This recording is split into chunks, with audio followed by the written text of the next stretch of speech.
gentlemen, thank you so much for being here. My name is Rishika, and I welcome all of you all to 19th Annual Summit and Awards, Banking and Financial Sector Lending Companies, Role of Financial Sector in Making Viksit Bharat at 2047. Thank you once again for being here. Please give a huge round of applause to yourselves. Now, before we start the show, let's begin with the lighting of the lamp, for which I would like to invite our esteemed guest here. I'd like to invite Mr. Shri R. Gandhi, former Deputy Governor, Reserve Bank of India. Please give a huge round of applause. We'll also invite Shri Sumnesh Joshi. Please give a huge round of applause for sir, please. Shri Rajkiran Rai ji. Shri Gopal Bhagat. Sir, please join us. Ms. Neepa Sheth, Shri Mihir Gandhi, Dr. Rajan Pental, and Mihir sir, if you could please join us. Madhav Nair sir, if you could please join us. I request our guests to please start with the lighting of the lamp.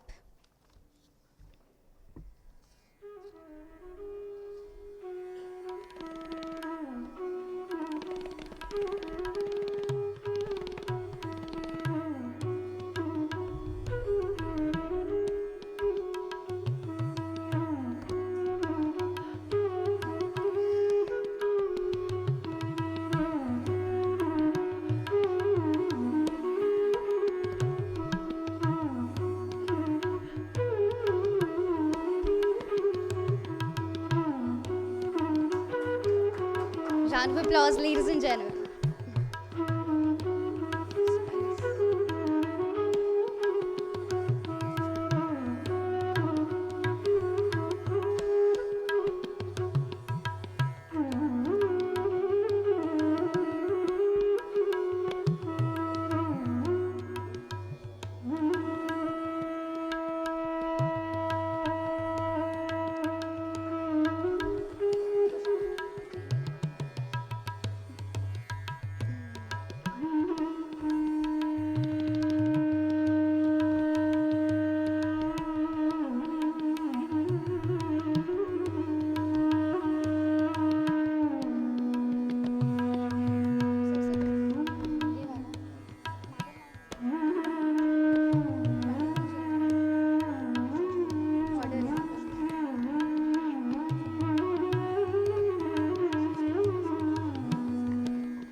Thank you once again to all our guests for joining us for the lighting of the lamp.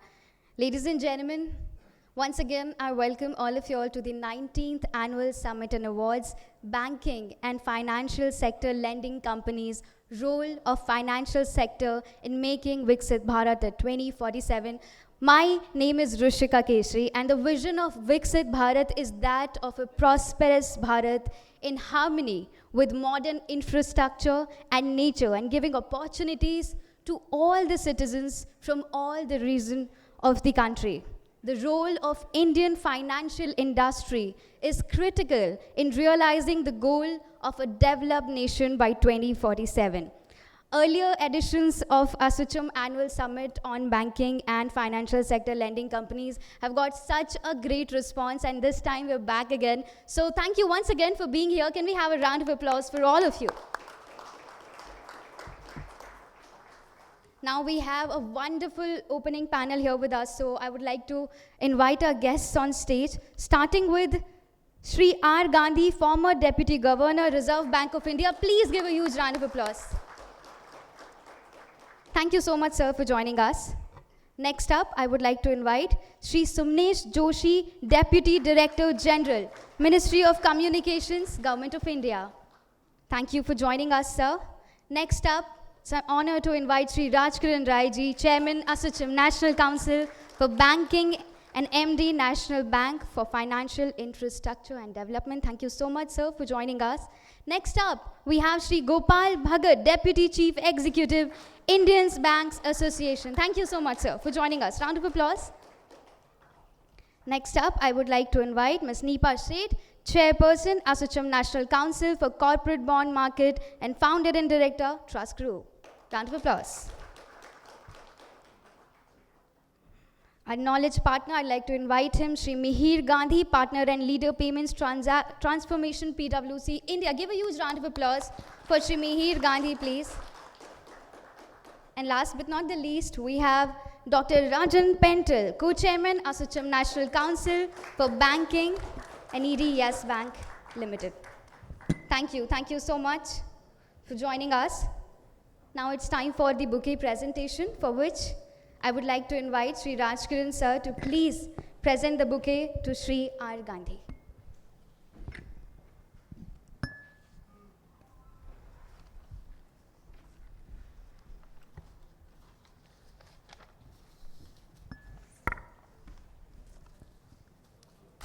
Please give a huge round of applause.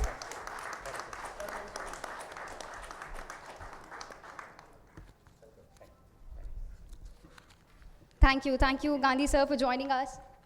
I now request Dr. Rajan Pental to please present the bouquet to Sri Sumnesh Joshi.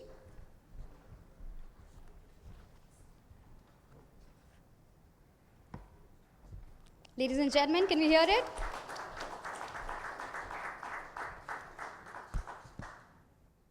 Thank you, Joshi sir, for joining us. Next up, I request Ms. Nipa Sheth to present the bouquet to Mr. Gopal Bhagat, please. Please give a huge round of applause for Mr. Gopal Bhagat, everyone.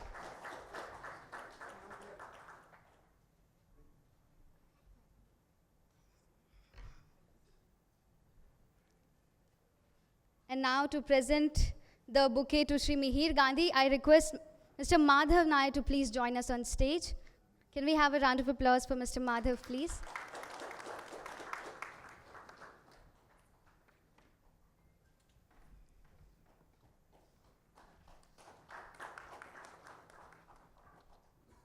Thank you so much for joining us once again, Mr. Gandhi. And now it's time for the welcome address. Our Chairman, ASSOCHAM National Council for Banking and MD, National Bank for Financing Infrastructure and Development, Sri Rajkiran Rai ji, former Managing Director and CEO of Union Bank of India from July 1st, 2017. He has more than 3 decades of rich market banking experience. And I would like everyone to give a huge round of applause to Sri Rajkiran Rai ji.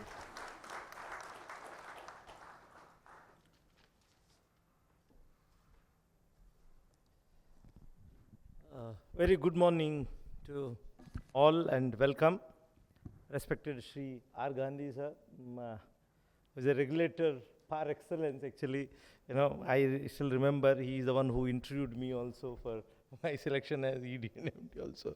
And Mr. Sumnesh Joshi ji, welcome sir. And all my banking friends and Mr.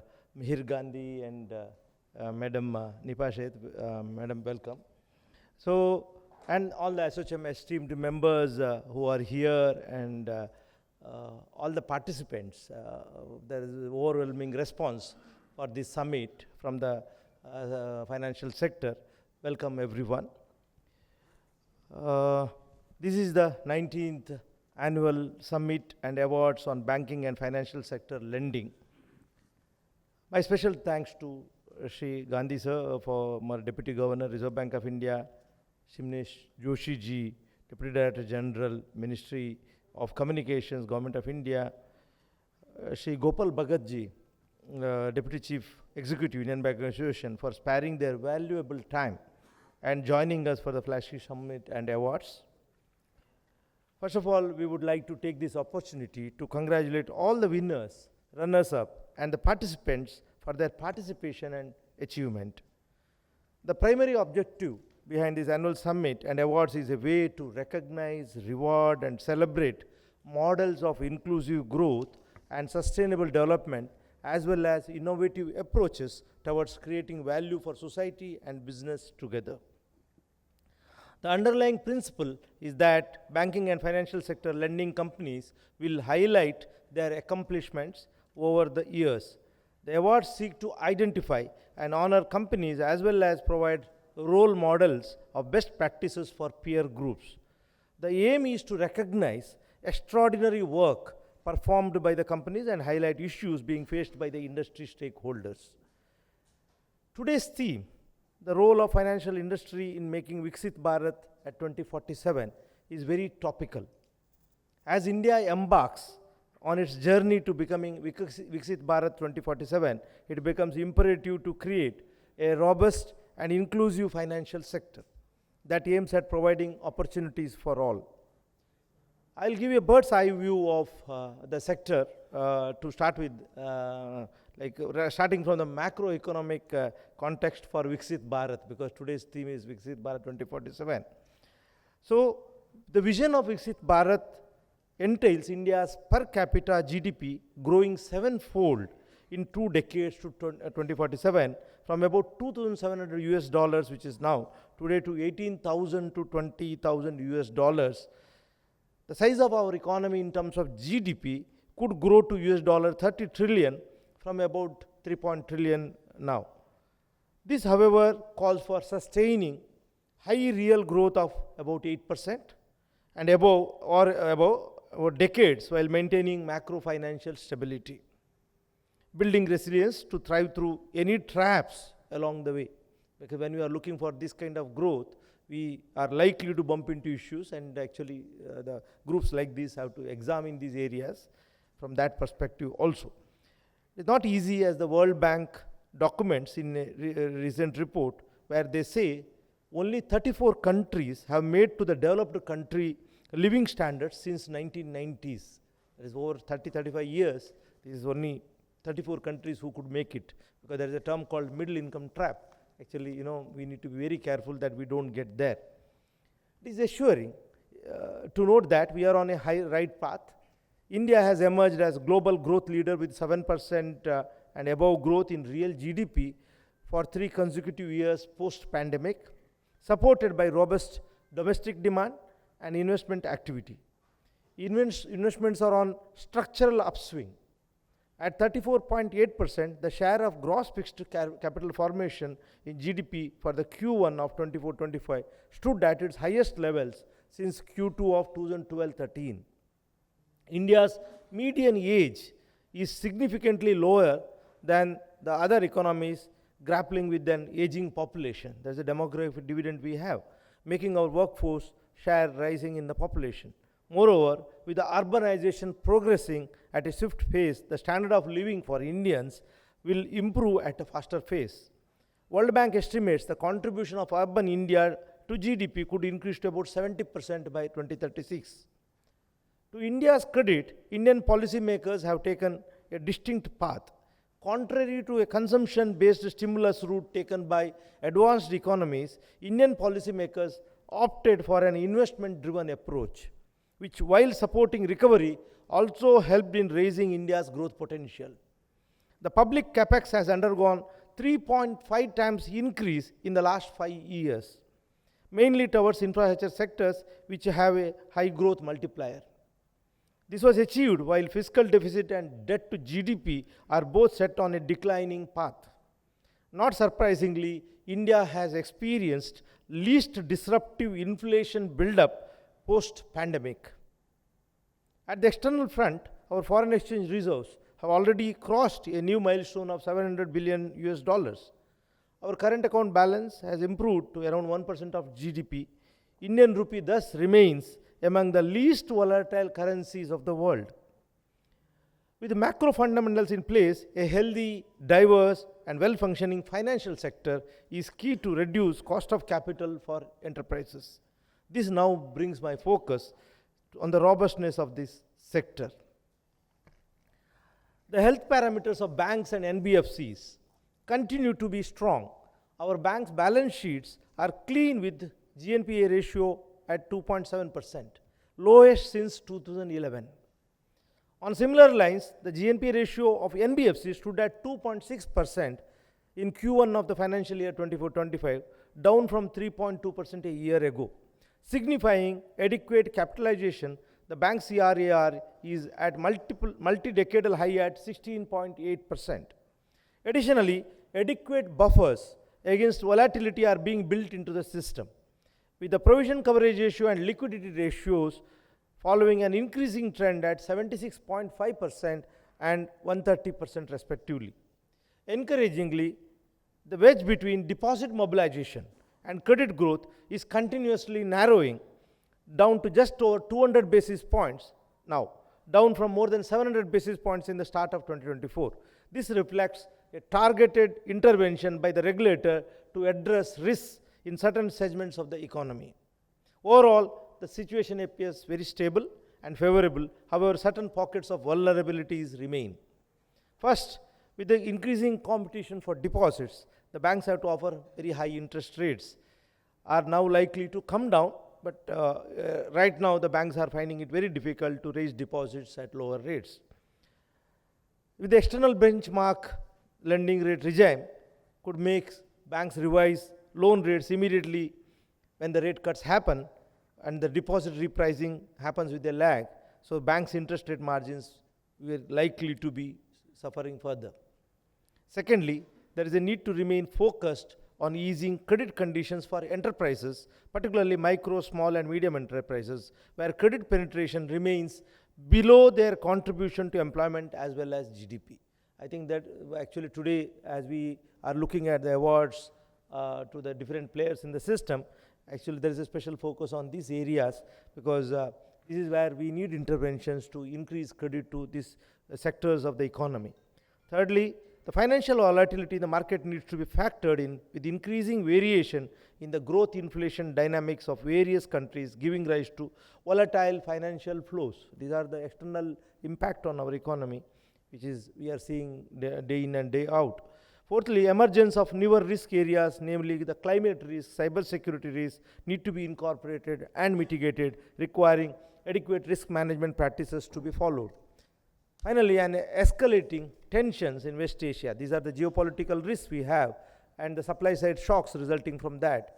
Increasing input prices and already high shipping and insurance costs can potentially disrupt the declining trend of inflation and hinder Indian exports in becoming globally competitive. Let me now highlight the opportunities for financial sector services as India embarks on its journey for becoming the Viksit Bharat of 2047. India has done a remarkable job at bringing poor and underprivileged segments of population to the financial mainstream.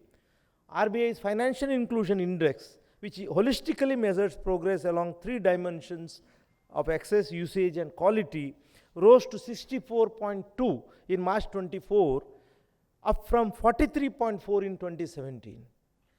A compound annual growth rate of 5.8%. A lot still needs to be done, especially on credit inclusion. In this context, NBFCs have performed particularly well in directing credit flow to the undeserved and remote sectors in the economy. The banks must leverage technology, especially artificial intelligence and machine learning, for developing internal credit assessment models, for diverting credit flow to the underserved segments, and for assessing the credibility of entities through the digital footprints.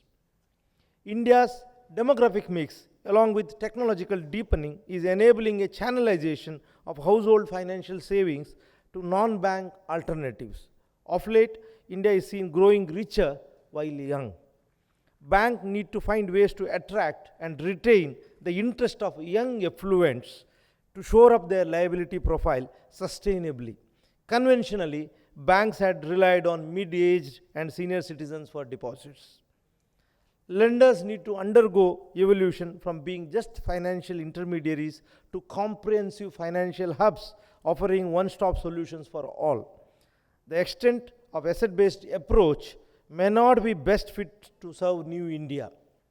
They must develop hyper-personalized, hyper-personalized customer verticals offering diverse products and services, like high-risk, high-reward options for young investors with a greater risk appetite, safer and conservative products for senior citizens, low-cost solutions for low-income individuals, and advisory-led premium offering for affluent clients seeking personalized financial guidance. Going forward, to enhance access to onshore and offshore capital must be made to tap international capital, especially to fund India's green transition and goal of net zero emissions by 2070. Therefore, appropriate risk management models and strategic fund allocation must be practiced, leveraging this opportunity as this window comes with a limited time frame. The World Bank identifies 3 I's as solution to break out the middle income trap. Because many economies where we thought they will become developed economies in the last decade, because if you follow some of the articles, particularly Ruchir Sharma and all that, if you are hearing, the breakout nations, actually they were expected to be developed economies in the last decade. It didn't happen because of the middle income track. That learnings are there with us. Maybe this is what will keep India different, and I think the policy and the financial sector, the way it is evolving, I'm very sure India will not get into that trap. So the World Bank identifies the 3 I's as a solution for avoiding the middle income trap. These are investment, infusion, and innovation. While India fares very well today on all the 3 I's, the challenge is to build on momentum and sustain growth for decades ahead. For this to happen, the goals of all stakeholders must align towards achieving Viksit Bharat of 2047. The coordination and collaboration are pivotal in this context. The ASSOCHAM has a great role to play in aligning all stakeholders to the vision of Viksit Bharat. This summit is a step further in this direction. I wish you all a very engaging experience ahead. Thank you.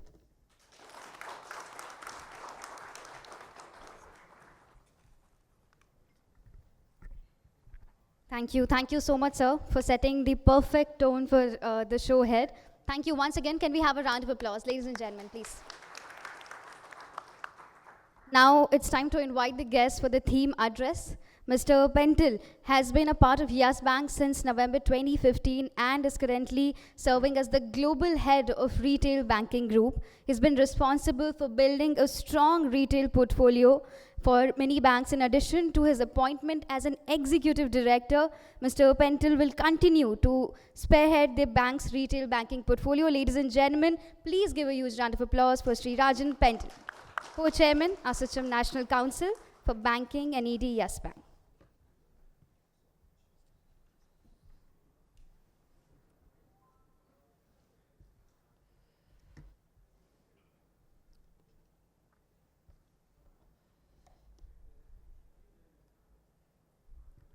A very good morning to all of you.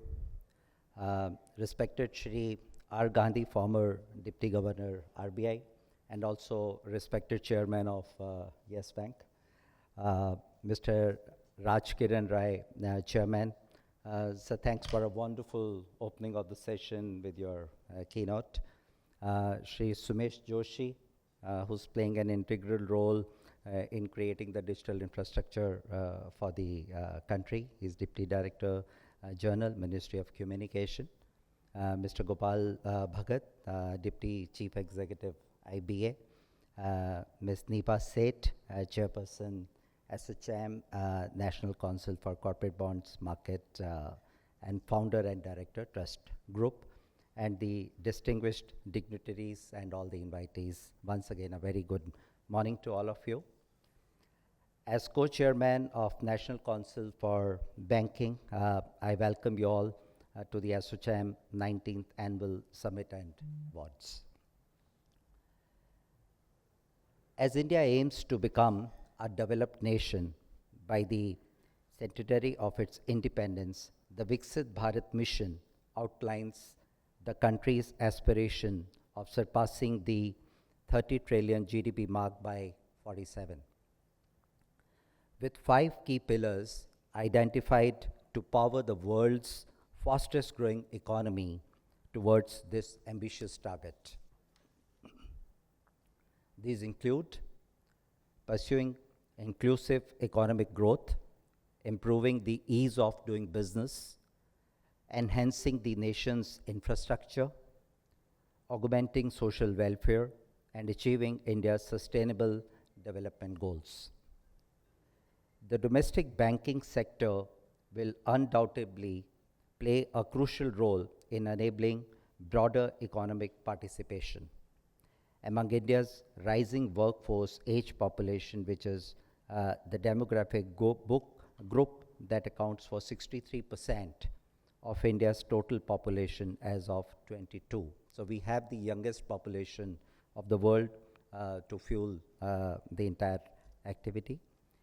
Improving access to credit and innovative new financial products to support the rising aspiration of country's working age population will act as a big force multiplier, supporting broader government initiatives that are being implemented in a bid to boost sustainable economic growth. Focus areas for all constituents within the larger Indian banking sector will include database retail lending, MSME focused credit expansion, and building future ready capabilities, all while pursuing healthy deposit growth, improving asset quality levels, and building a digital technology stack that can leverage India's digital public infrastructure to capitalize on the future growth opportunities. The five important pillars, which will be the roadmap for Viksit Bharat, I'll focus on that. The first one being reimagining the deposit mobilization. Mr. Rajkaran did speak about it. To realize the goal of becoming the third largest economy, it is pertinent to channel household saving into productive assets. As India's economy continues to embrace financialization, there is a shift from traditional bank deposit to market-linked instruments. This should be seen as an opportunity to redefine the role of banks in its evolving financial landscape.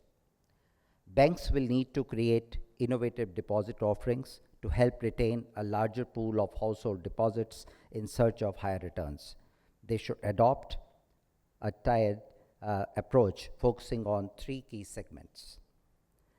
The bottom of the pyramid emphasis has to be on the micro deposit, like recurring deposits, which can help cultivate saving habits, particularly individuals who want to accumulate wealth for specific financial goals. The mid-tier, which is the largest segment we have, on both saving and current account.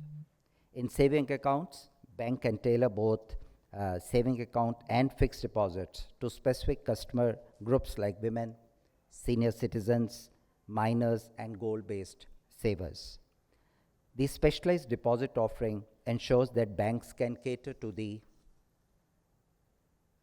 financial needs of each group, creating more personalized financial products that encourage long-term deposits. So a lot of innovation is going to be required here. Similarly, on the current account, which actually is being sold as an account, needs to actually migrate to a service account where a lot of enablers can be integrated to the product, and which can also enable the customer not only to manage his money well, but also to see that the facilities in that entire ecosystem is being made available to him. And then the top tier, which is rather more wealth-oriented, a part of that coming as a deposit, as a fixed deposit, shows or ensures a very stable wealth management for the customer. The second being of financial inclusion, which is very important in our dream to achieve the 47, by 47, the 30 trillion mark, what we want to achieve.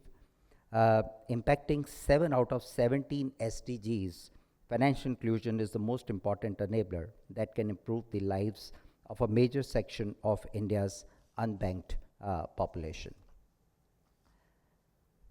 In the recent All India Rural Financial Inclusion Survey conducted by NABARD indicates that India's rural household have recorded significant improvement in income, saving, insurance coverage, and financial literacy between 16-17 and 21-22. It also highlighted the improvement in financial inclusion, which were reflected in household turning to more institutional source of credit than the informal loans. Under the Pradhan Mantri Jan Dhan Yojana, over 530 million banking accounts have been opened, with 66% of them in rural and semi-urban areas and 55% benefiting women. This results in saving accumulation, thereby impacting the lives of millions of our citizens. The expansion of digital public infrastructure led by Jan Dhan Aadhaar Mobile Trinity and UPI is an important driver of economic development. Already UPI platform is available in 7 countries. Other emerging markets and developing economies could actually learn from this experience. DPI is expected to bring about greater financial inclusion and efficiency by streamlining access to financial products and services. Similarly, UPI-like lending platform called the Unified Lending Interface has been successfully piloted across several states. As in the case of UPI, lenders using the ULI will be able to offer credit on the plug-and-play basis, which will lead to expansion of formal credit. And let me also add on that there is a lot of work which is happening between the banks and RBI to ensure that this becomes as successful as we have seen UPI. RBI is also piloting a customizable central bank digital currency, CBDC, or e-rupee, which can be programmed such that even landless farmers who are unable to secure farm loan due to lack of land records can access formal credit. Implementation of CBDC for both wholesale and retail segment will cut transaction cost and also make these settlements easier. In the near future, several initiatives including the ULI account aggregator framework, open credit enablement network are expected to redefine the credit access for the citizens. The third one being the asset quality. We have seen, as Mr. Rajkiran was mentioning, the lowest levels of NPA in the financial industry. However, some segments, particularly in retail, have also shown some different behavior in the last 1 or 2 years, for which the banking sector is ready to make the relevant changes and adapt to the overall market conditions. But overall, the NPA levels within the banks and the NBFCs are actually at the best levels, with many segments performing very well at this point of time. But ample focus has to be provided by both banks and NBFCs with the help of the regulator to ensure that the asset quality remains stable in the banking sector. Empowering MSME, which is a important part, and they are going to be the backbone of the economy. They are crucial to India's economic and social progress.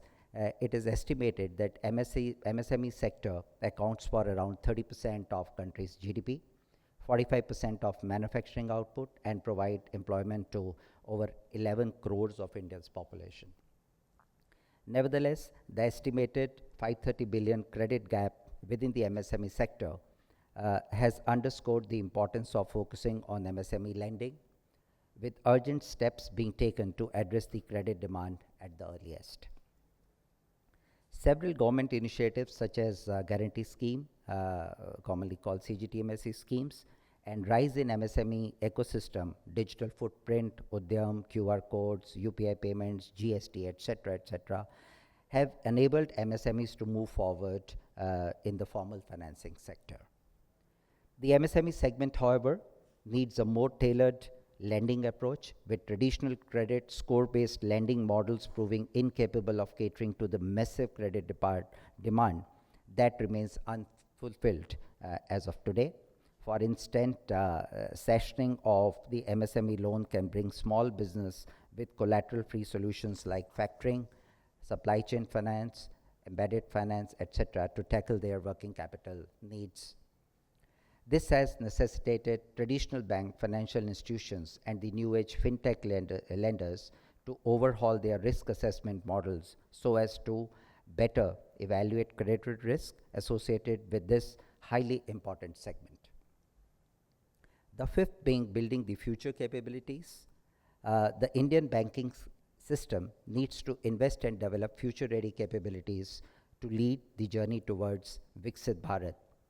Few of the points I would like to highlight: resilience and innovation being very important. This will emerge as the key theme within Indian banking sector. Banks need to prioritize key customer processes and systems for resilience planning covering their entire ecosystem. ESG and climate finance, meeting India's net zero commitment demands substantial investment through climate finance. India's ambition goal of achieving Viksit Bharat must be aligned with its climate action financing needs. This will require robust policy framework, regulatory clarity, and institutional support. New and emerging technologies, the transformative power of AI and Gen AI is yet to be fully realized in the banking sector. Its wide-ranging application in chatbots, credit modeling, fraud and risk management, among others, indicates its immense potential. However, there are challenges like data privacy and ethics of AI models, which need to be addressed through robust governance framework.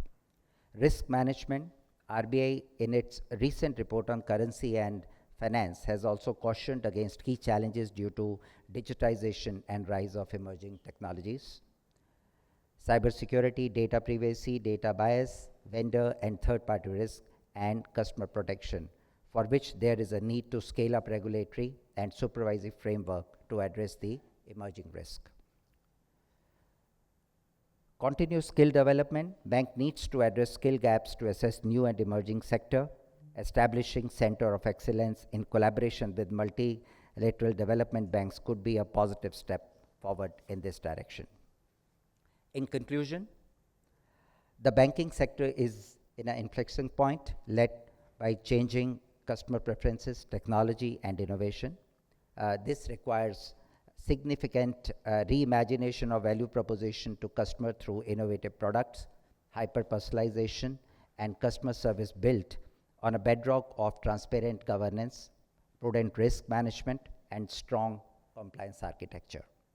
India's journey towards Viksit Bharat presents a huge opportunity for transformational growth, and banks are well positioned to play a significant role in scripting this story.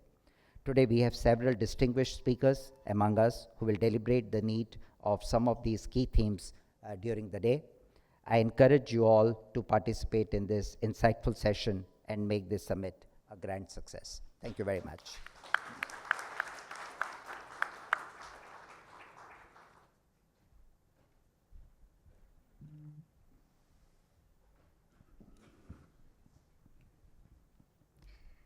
Thank you, sir. Ladies and gentlemen, can we have a huge round of applause once again? Thank you. And now it's time for the release of a knowledge report. I request all our esteemed guests to please get ready to release the knowledge report. I also invite Mr. Madhav Nayak, co-chairman ASSOCHAM, to please join us. Along with him, I invite Sri Vivek Patil, partner FS Advisory, PwC India, to please join us. Please give a round of applause for both the gentlemen.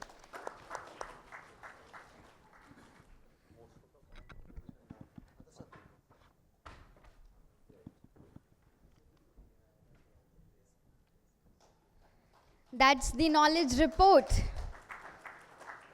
All of you all will soon have a copy of this knowledge report. Round of applause, ladies and gentlemen, as we release the ASSOCHAM PwC knowledge report.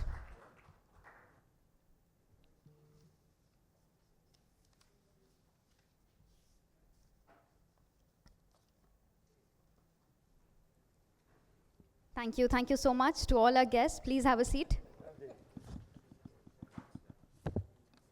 Now, the release of knowledge report has been done, so it's time to talk about the knowledge report also. We have our address by knowledge partner now, and let me talk about Mihir before I call him. He is a partner in the consulting practice of PwC India and leads the payments transformation practice. With over 20 years of consulting experience, he has developed a strong business and technology consulting. Ladies and gentlemen, please give a huge round of applause for Sri Mihir Gandhi, partner and leader, Payments Transformation, PwC India.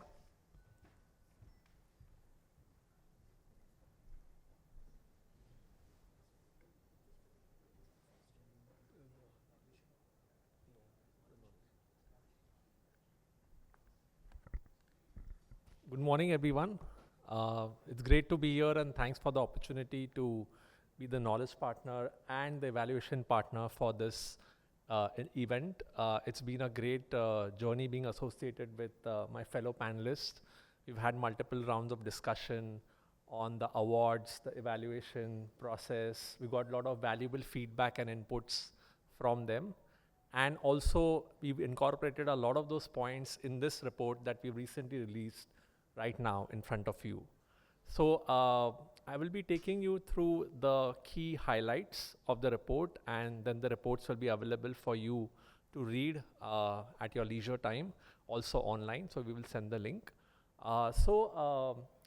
When we talk about the knowledge report, it links very beautifully to the theme that we have as part of today's event, which is how financial services can play a key role in making of Viksit Bharat by 2047.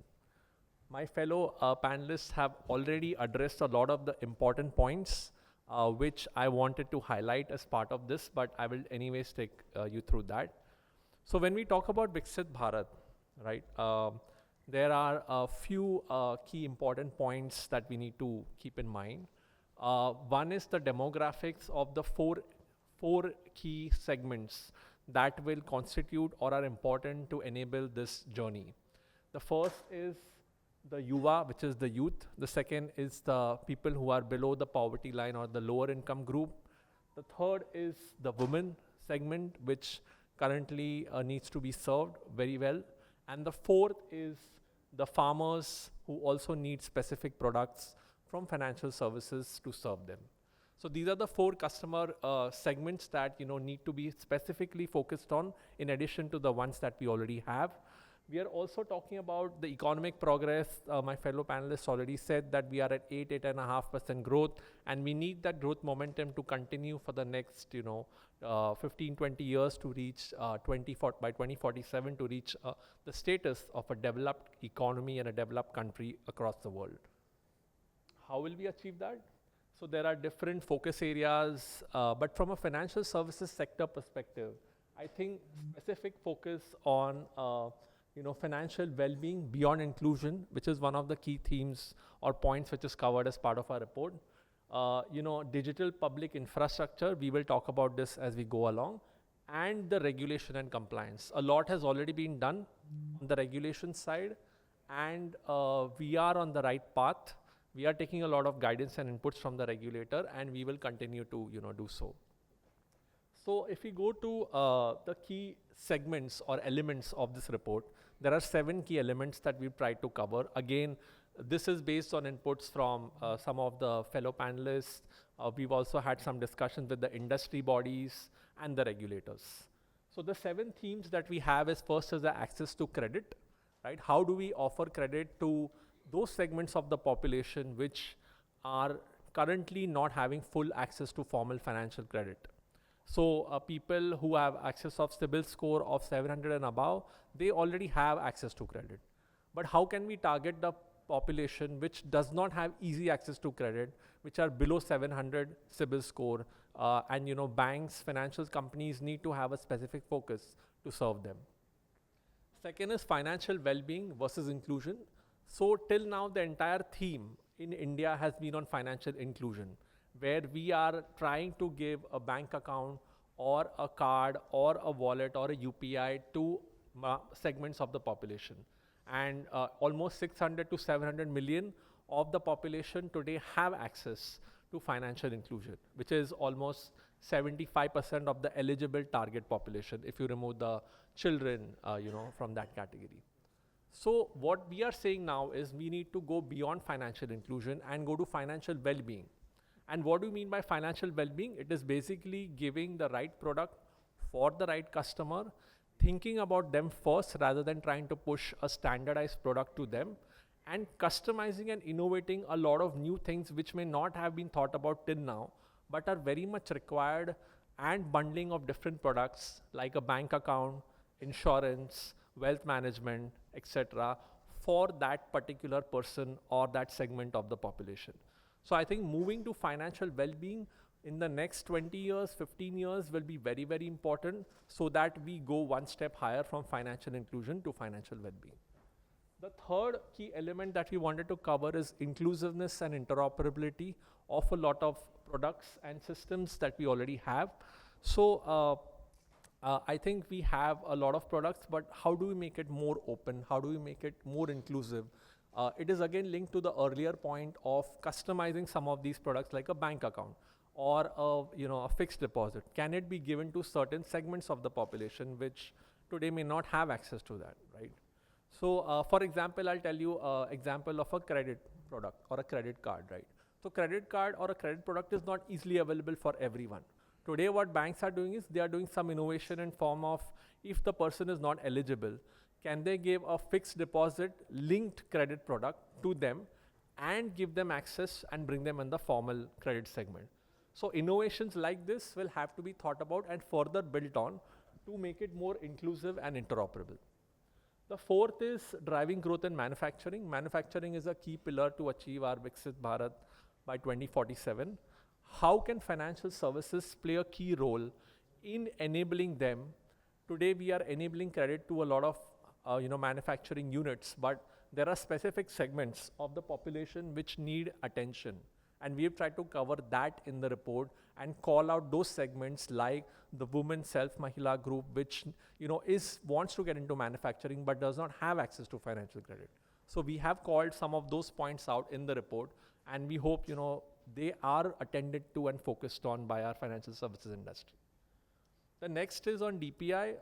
My fellow panelists did speak about that when we spoke about DPI, digital public infrastructure. Aadhaar, UPI, lot of other infrastructures are already there, present today. How do we focus on bringing them out to the world? So I think that is one key focus area for the next 15, 20 years, which will make our standards much more acceptable globally and will be widely used by those people of the segment that want to travel global or are already there globally. And the second point in DPI is how do we come up with new infrastructures that may be required by India. ULI, which Sir Rajan spoke about, is a very prime example. Unified Lending Interface. That is a new DPI which is expected or it already come, but it needs to scale up to the likes of level of UPI and other infrastructures that exist today. So we have spoken about that. How do we leverage DPI to enable growth, inclusivity, and enable the customer innovation? The next point is on a strong risk management and cybersecurity. Today, we have good risk management measures. We have cybersecurity standards and policies, but the hackers, etc., are getting very, very smart, right? So we need to have a forward-looking approach where we have a quantum-linked kind of cybersecurity measures which will enable a lot of futuristic measures to be covered as part of the cybersecurity policies. Similarly, for risk, it has to be embedded within the financial services transaction, right? It need not be a separate product or a separate technology or separate initiative. When I'm making a transaction journey of a banking transaction, it should automatically be embedded and it should immediately throw me an alert if it's a suspicious transaction or it seems to be not a regular transaction. Currently, it is happening, but it is more post facto. We are talking about before the transaction can even be completed or authenticated, right? I think that's what we are trying to say. So I think embedding risk, embedding cybersecurity within the journey of a financial transaction is something which we believe will be very important going forward. And the last is capability building in financial services. So when I speak about capability building, it's not only the technology, but it is also about people, it is also about literacy, it is also about education, and it is also about innovation, right? So how do we establish that as an industry, create more awareness, ensure that most of our financial services products and platforms are available in different languages for those segments of the population that may not understand English, Hindi, those kind of things.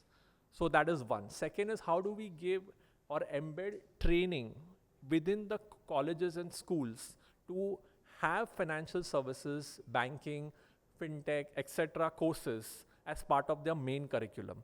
So when they come out of college, when they come out of school, they are already aware, right?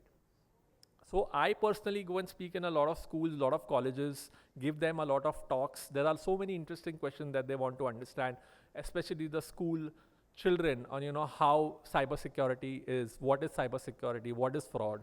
So I think there's a lot of eagerness and, enthusiasm amongst the students. It is up to us to enable that by introducing formal courses, working with the industry, working with the academia, and, enabling that. So I think that is a huge opportunity that we have. And I think these 7 elements or 7 pillars, we believe will form the road to Viksit Bharat 2047. There are a lot of measures which I urge all of you to read whenever you have the time as part of the report. And I hope that this report makes for a good reading from all of us. Thank you so much.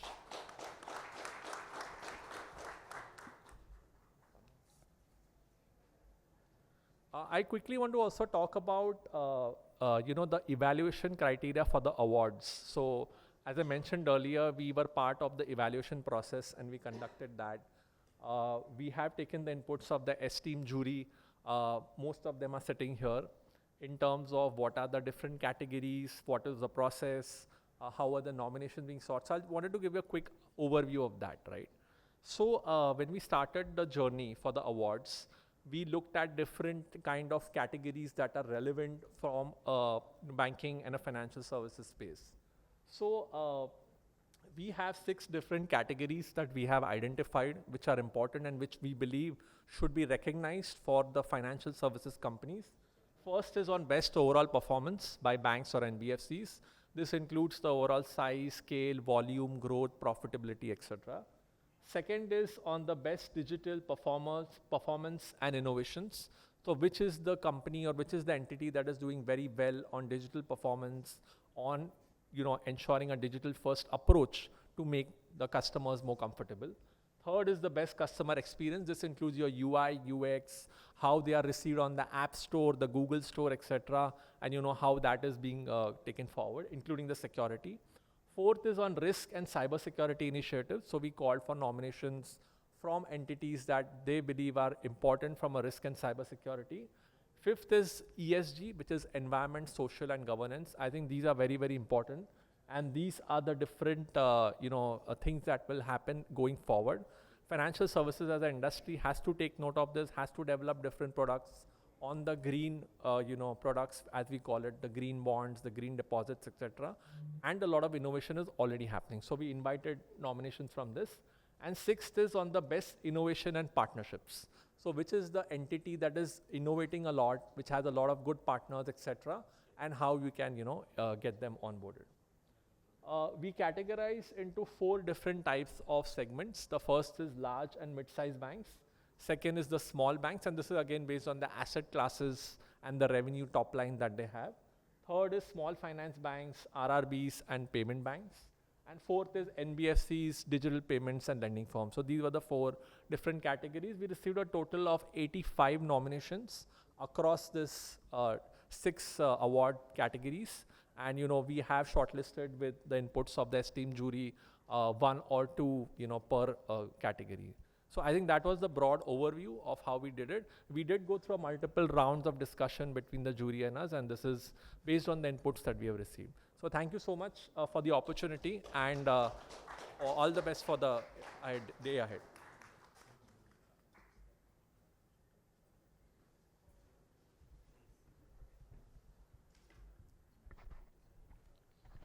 Thank you. Thank you so much, ladies and gentlemen.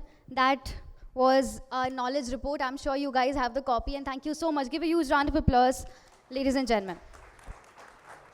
And now it's time to hear the banking perspective, and we have Shri Gopal Murli Bhagat joining us with over 35 years of rich banking experience. He is the Deputy Chief Executive of Indian Banks Association, IBA. Ladies and gentlemen, let's welcome him with a huge round of applause. Sri Gopal Bhagat, Deputy Chief Executive, IBA.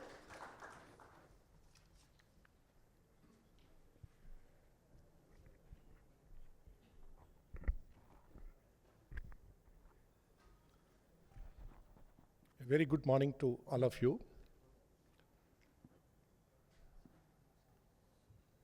Before I start talking about the banking perspective, I would like to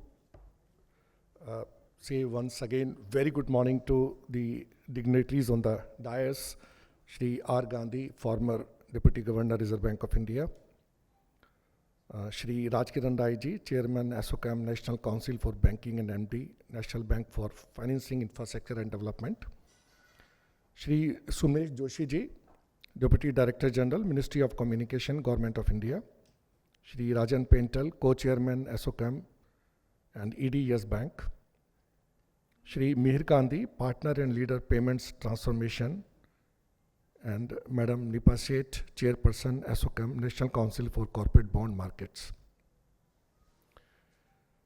Friends,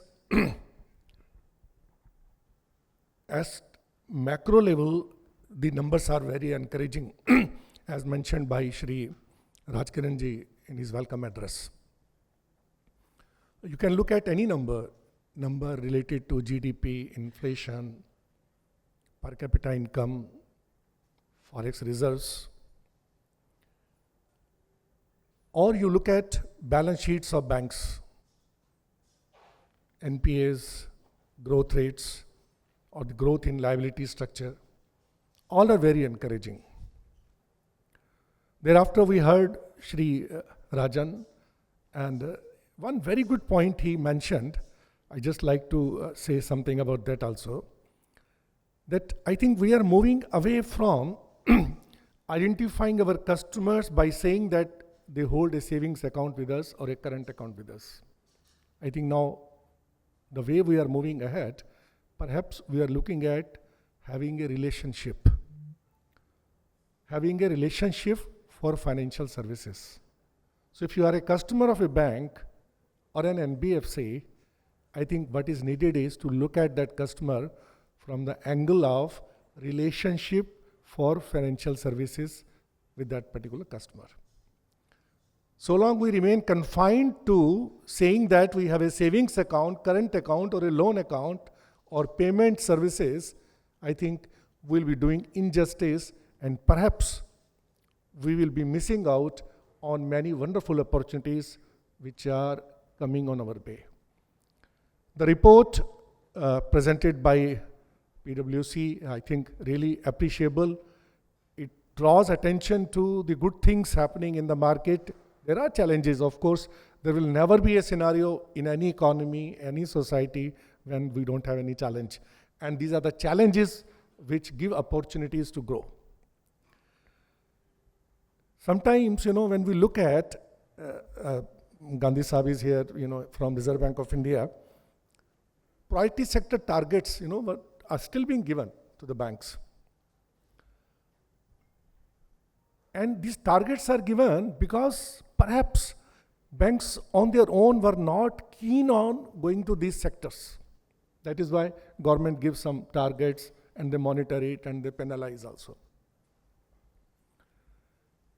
But of late, I think even banks are realizing that these are the places where there are opportunities. There are opportunities and wonderful opportunities. So perhaps there is a need to relook at all these aspects and find out their potential and encash that. In fact, in the International Bankers Federation, the discussion was going on whether we should encourage brick and mortar branches or are we moving towards digital banking. I was surprised to hear in different corners of the country, of the world, though they had an opinion that earlier they were discouraging brick and mortar branches because of the cost structure, but now the trend is they feel they are perhaps missing out some of the banking potential if they restrict their physical presence. I think banks are also having some different opinion now about having a digital infrastructure or to go for brick and mortar branches in some places. There is a need to look at this also. But friends, this vision of 2047 for Viksit Bharat, and as you know, our speakers mentioned, what actually do we mean by Viksit Bharat? In small definition, if I say, I think it will be ease of living and ease of doing business, and perhaps ensuring that our people who come from the education field after getting education, and whether it is of any nature, there should be good opportunity for them to work and earn. From that angle, I think the inclination which is now being shown by the government is towards skill development, and I think in the recent past, they have improved the skill development schemes also for the entrepreneurs, for the companies. Those who are here, they are taking advantage of that. From banking angle, I think, and same for NBFCs, there are certain aspects I think we need to prepare ourselves for that. I think the way we are looking at financial inclusion and access to credit, there is huge potential. To my mind, there is huge potential. Only thing is delivery of credit, delivery of financial services. And for that, thankfully, we have big number of fintechs with us in the market who are taking initiatives, who are taking leads, innovating, and with these innovations, costs are also coming down. So there is a need to focus on financial inclusion and access to credit. No customer is a small customer for any NBFC or bank. There is potential. Human resources, capacity building is the ask as of now. I think we need to relearn about the banking potential and look at how we can do more for our people. Digitalization, though cyber security and technology innovation is covered in the report also, PwC has mentioned that. Friends, I think there is a need to really look with the help of fintechs about the total process of banking.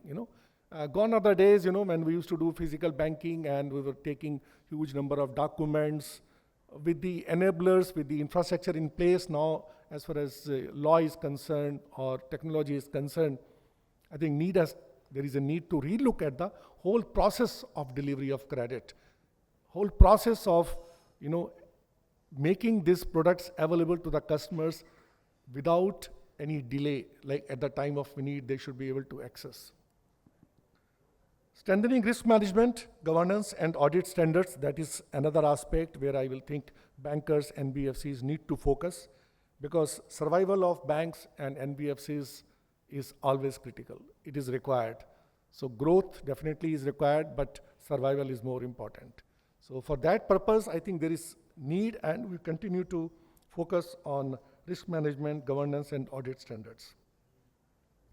For all of you, those who are from NBFCs and banks or in the corporates, my personal vision is we are going to see a very big change, very sea change you can say, as we are seeing in UPI, in the payment systems, payment space. We are going to see a big change in financing model. Going ahead, the way technology is emerging and the way fintechs are working, I think invoice financing, supply chain finance is going to be the product in the market and not confined to only banks or mutual funds or NBFCs, but it can come even to the retail level. I can visualize, invoice of Tata Motor getting discounted by even individuals as an investment mode. So things are moving, technologies are moving. I think going ahead, the way financing is being done will definitely undergo a sea change, given that e-way bill infrastructure in place, GST infrastructure in place, and above all, digital public infrastructure in place. I think for Viksit Bharat, banks and NBFCs have to play a great role, and I think we all are ready for this, and there is growth. I will say that opportunities are ample, and there is space for everybody. Though there is competition, but still there is space for everybody. Legal system, the changes which we have seen in recent past with induction of IBC and the way things are moving, I think the atmosphere is very encouraging for foreign investments, for the corporates also. And if there is a genuine issue, that is getting taken care of by the law also. So that system is already in place. Climate action, risk assessment, and sustainable finance. These are the aspects which, even from IBA's angle, we are looking at it very regularly. There are regular meetings, we have standing committees, and thankfully Mr. Madhav Nair is here, he's chairing that committee. And these are the issues which are going to create disturbance in future, but the way things are moving, I think our regulators, whether government, they are taking care of these aspects, and very soon we'll see some taxonomy in place that will help us in moving ahead. Infrastructure development, friends, a lot has been done and things are in place. I think the way things are moving, there is a very good potential for growth and a very positive atmosphere. Viksit Bharat Vision 2047 is definitely a realistic vision, very ambitious, and definitely going to benefit the entire country. And in this process, bankers and NBFCs will definitely be benefited. So let us welcome this opportunity with positiveness and go ahead with the need of the hour. Thank you very much. Thanks.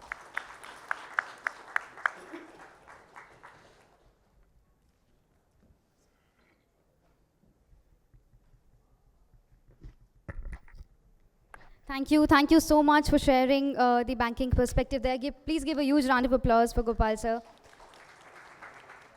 Now it's time for the most awaited part of the show. It's time for the awards. So everyone, please get ready to celebrate the awards now.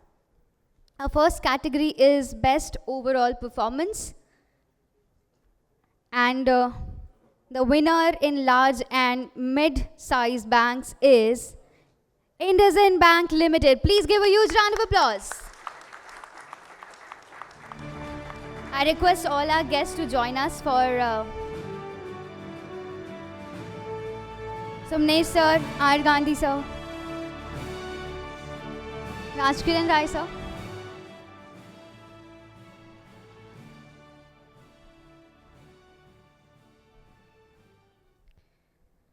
Ladies and gentlemen, can we hear it for IndusInd Bank, please?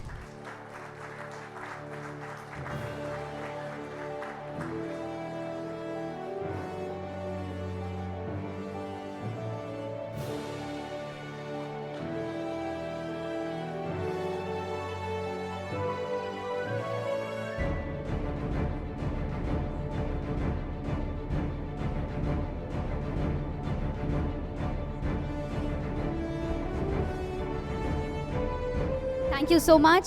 Now, in small banks class, we have a winner, a runner-up and a winner. So the runner-up is Jammu and Kashmir Bank Limited. Please give a huge round of applause.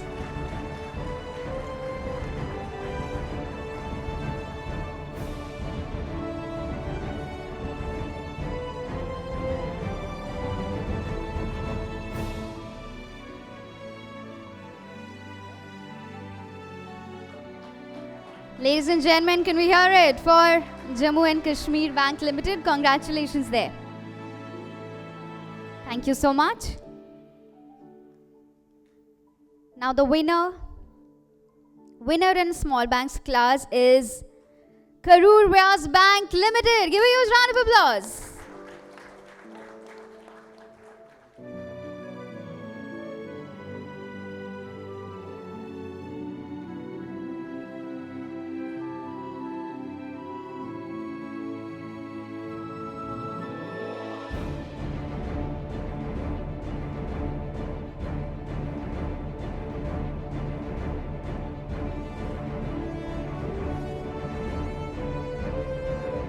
Round of applause.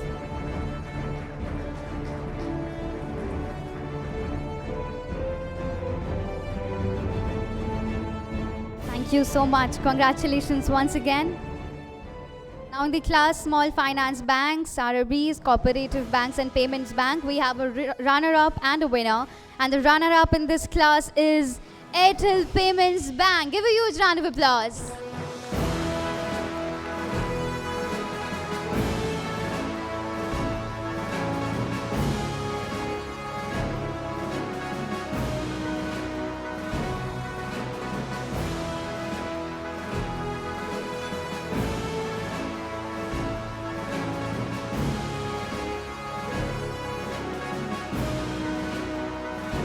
Congratulations to Airtel Payments Bank. Can we have a round of applause once again?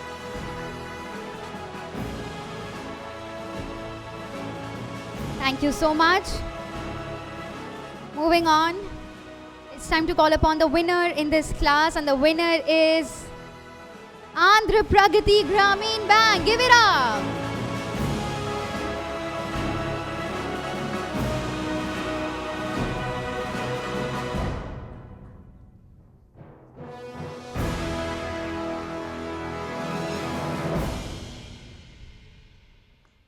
Ladies and gentlemen, please give it up.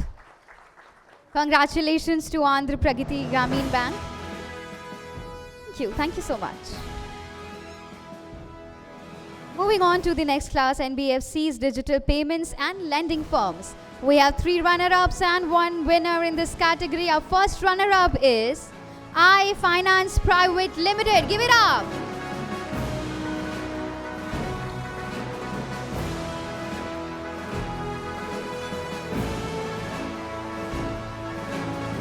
Congratulations, iFinance there. Thank you so much.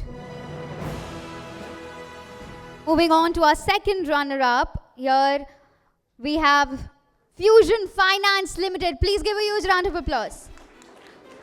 All right, they're not here, but congratulations. Moving on, another runner-up we have is Veritas Finance Private Limited. Please give a huge round of applause.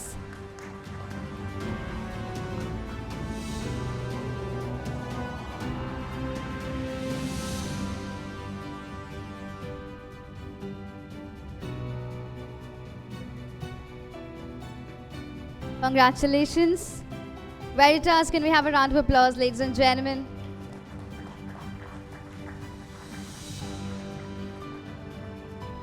Thank you so much. Now, the winner in this class is Muthoot Microfin Limited. Give a huge round of applause. Congratulations to the winner.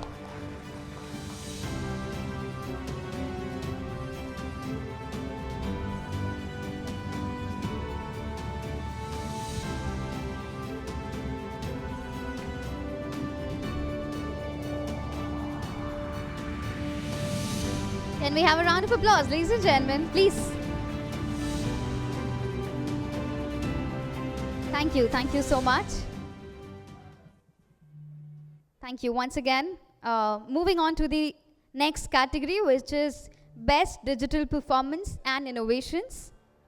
Now, in the first class, which is large and mid-sized banks, we have a runner-up and winner. Let's give a huge round of applause to our runner-up, which is IDBI Bank. Come on, give a huge round of applause to IDBI Bank Limited.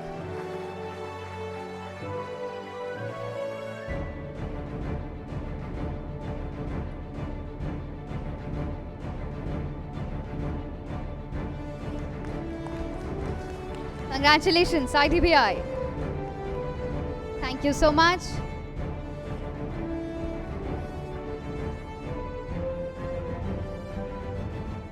Thank you. Now the winner in this class is once again IndusInd Bank Limited. Give a huge round of applause.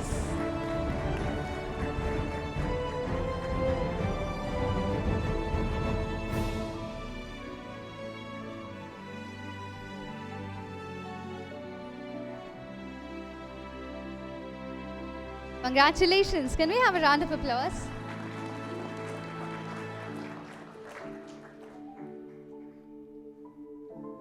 Thank you so much. Now the next class is small banks, and the winner in this class is Karur Vyas Bank Limited. A huge round of applause for Karur Vyas.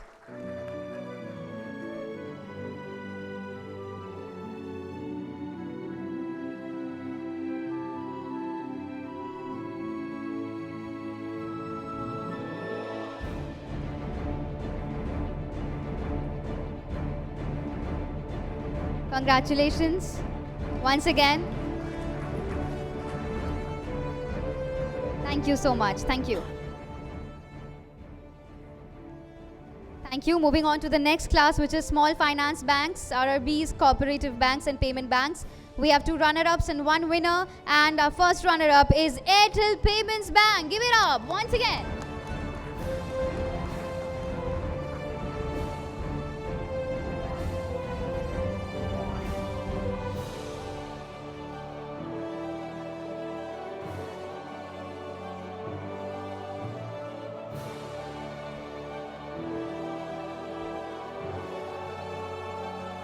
Congratulations, Airtel. Round of applause.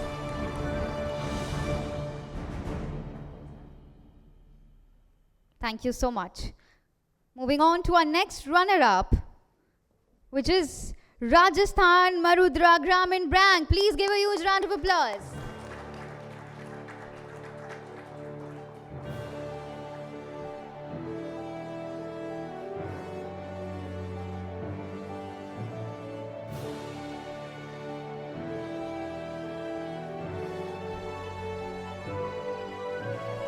Congratulations, Rajasthan Marudra Gramin Bank. Thank you so much. Thank you.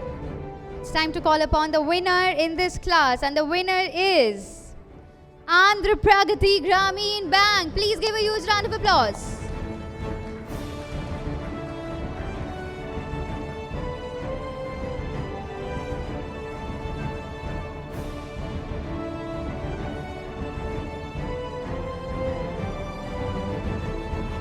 Congratulations. Thank you so much. Moving on to the next class, which is NBFCs, Digital Payments and Lending Firms. We have a runner-up and a winner, and our runner-up is Shriram Finance Limited.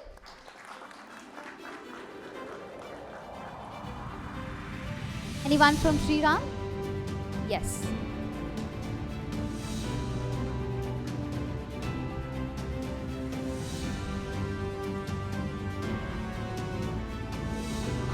Congratulations. Round of applause. Come on.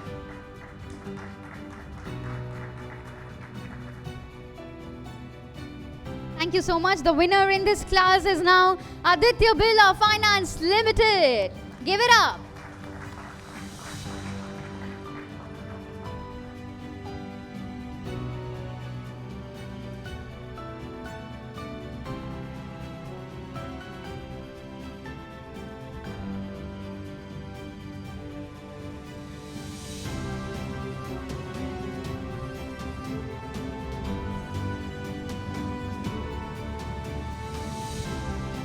Ladies and gentlemen, give it up for the folks from Aditya Birla. Congratulations. The winner in this class, Aditya Birla.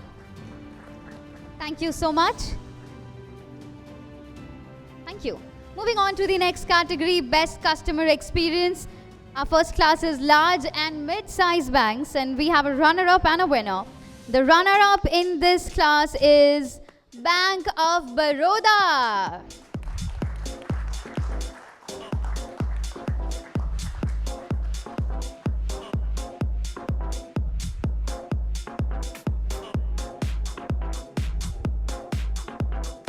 Give a round of applause for Bank of Baroda, a runner-up in the class. Thank you so much. Thank you. Now the winner in this class, again a lot of awards for this one. Give it up for IndusInd Bank Limited. Round of applause.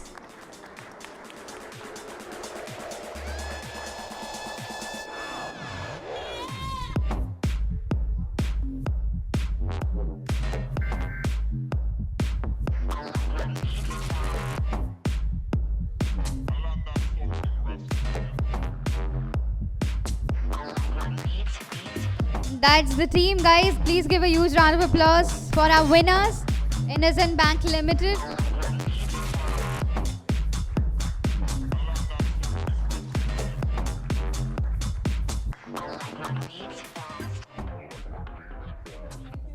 Thank you so much.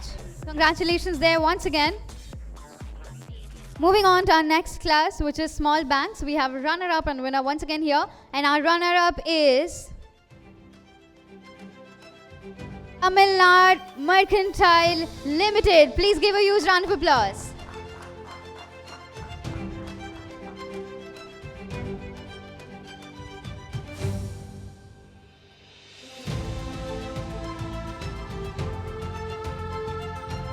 Ladies and gentlemen, our runner-up, Tamil Nadu Mercantile. Round of applause.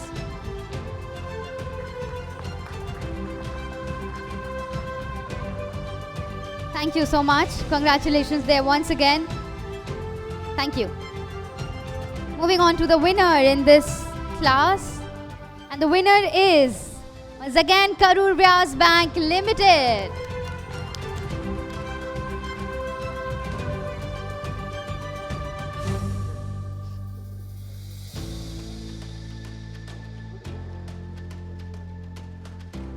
Congratulations.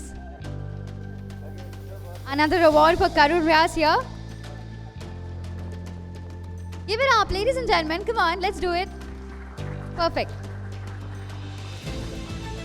Thank you so much. Moving on to our next class, which is Small Finance Banks, RRBs, Cooperative Banks and Payments Bank.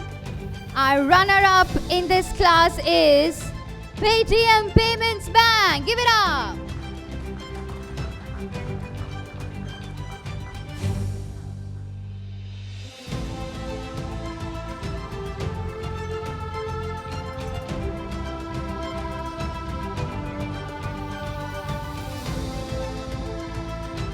Congratulations, Paytm. There we go, Paytm Payments Bank, runner-up in the class. Thank you so much. Moving on to the winner in this class.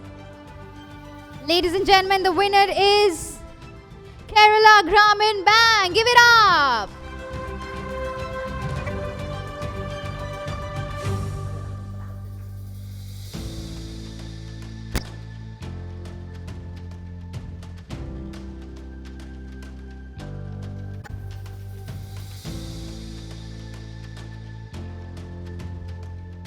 There it is, Kerala Grameen Bank, winner in the Small Banks Finance, RRBs and Cooperative Banks. Give it up. Congratulations there. Moving on to the next class, NBFCs, Digital Payments and Lending Firms. The runner-up in this class is Shriram Finance Limited.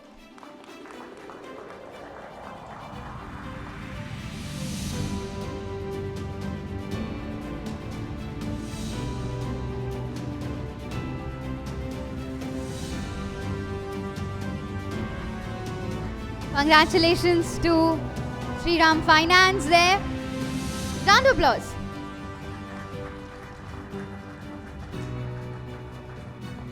Thank you so much. It's time to call upon our winner in this class, and the winner is Wonder Home Finance Limited.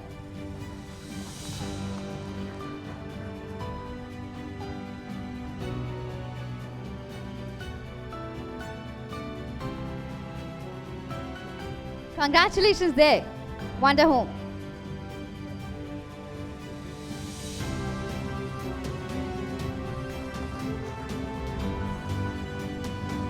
Thank you so much there. Congratulations once again to Wonder Home Finance Limited. Moving on to our next category, Best Risk and Cyber Security Initiatives.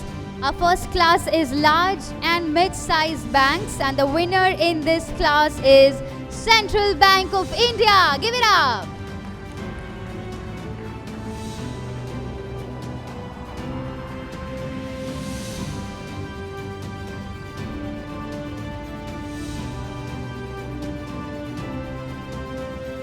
Congratulations to Central Bank of India, our winner in this class.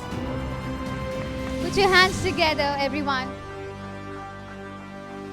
Thank you so much. Thank you. Now moving on to the next class, Small Banks. The runner-up in this class is Karur Vyas Bank Limited.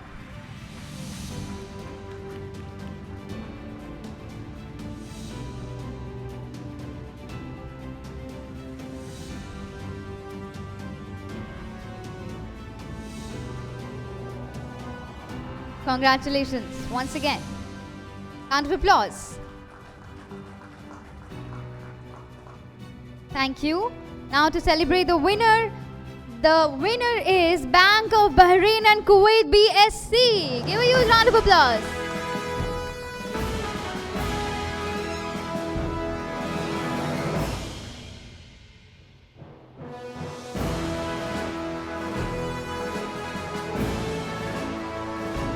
Congratulations to Bank of Bahrain and Kuwait BSC, the winner in this class.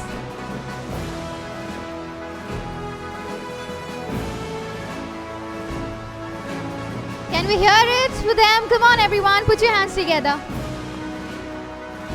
Thank you so much. Moving on to the next class. Small finance banks, RRBs, cooperative banks and payments banks. Let's call upon the runner-up in this class. And the runner-up is Bharat Cooperative Bank Limited. Give it up.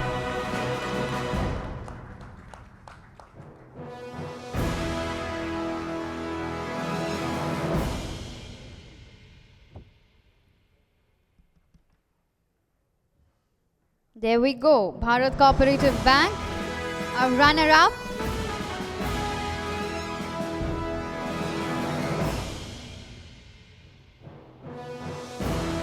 Congratulations there. Round of applause, audience.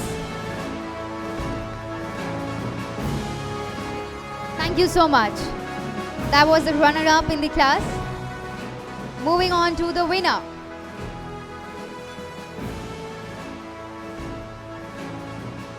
And the winner in this class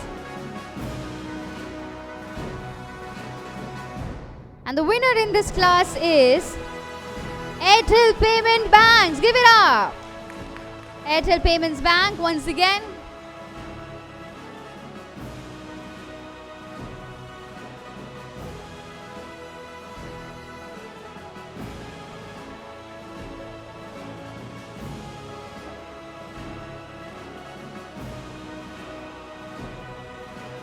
Congratulations there.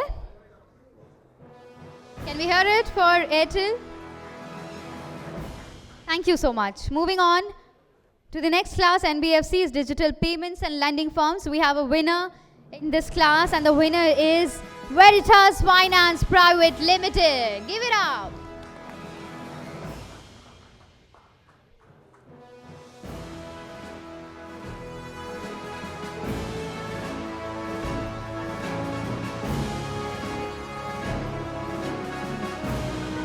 Congratulations. Ladies and gentlemen, please put your hands together for Veritas. Thank you so much. Moving on to the next category, Best ESG Initiatives, Large and Mid-sized Banks. Large and Mid-sized Banks, runner-up and winner. We have a runner-up and winner, and the runner-up is IDBI Bank Limited. Give it up.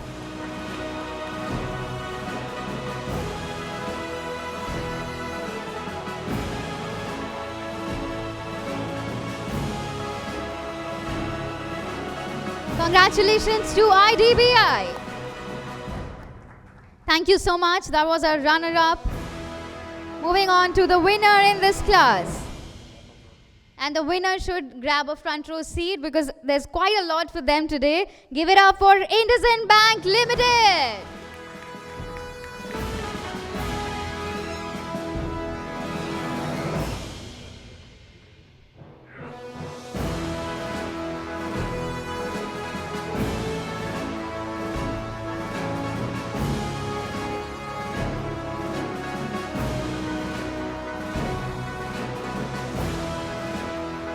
Congratulations. In his hand, can we hear it? Thank you. Moving on to the next class, which is small banks, and we have a winner in this class. And the winner is Karur Vyas Bank Limited. Give it up.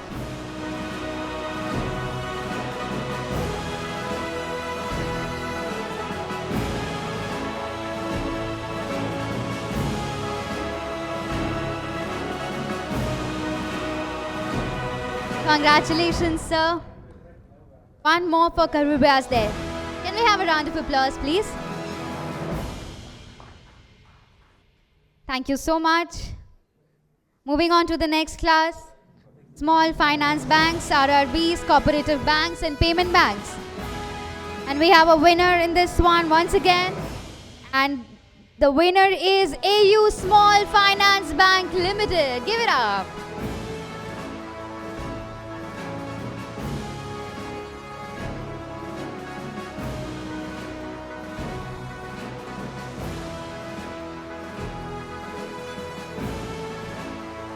Thank you so much.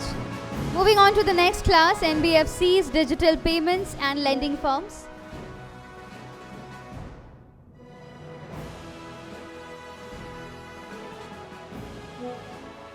And the runner-up in this class is not here, but I'd still like to call their name up. Give it up for Pahel Financial Services Private Limited. Please give a huge round of applause for them. They're not here. Moving on to the next runner-up in this class, and this one goes to Aseem Infrastructure Finance Limited. Please give it up.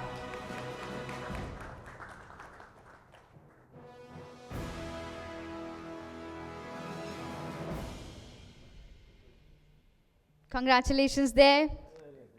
Aseem Infrastructure Finance Limited, our runner-up in this class. Give it up for Aseem. Come on. Thank you so much. It's time to invite the winner on stage. The winner in this class is Home First Finance Company India Limited. Give it up. Congratulations to our winner.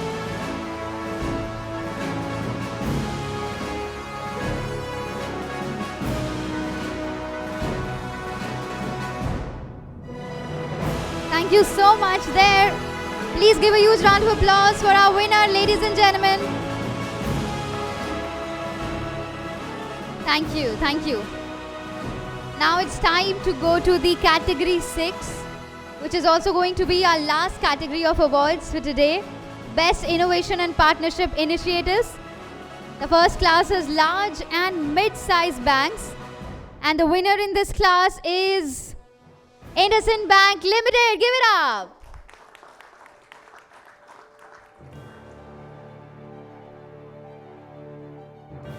Congratulations. Lots of awards for them today.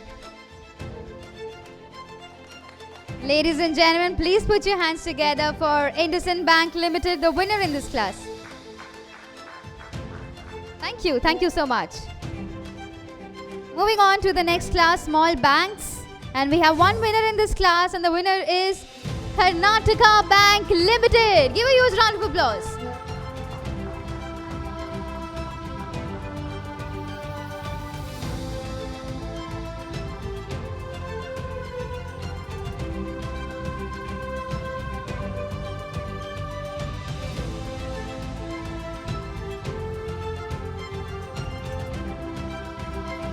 Thank you. Congratulations once again to Karnataka Bank Limited. Moving on to the next class, small finance banks, RRBs, cooperative banks and payment banks. We have a runner-up and a winner. The runner-up is Fino Payments Bank. Give it up. Anyone from Fino joining us?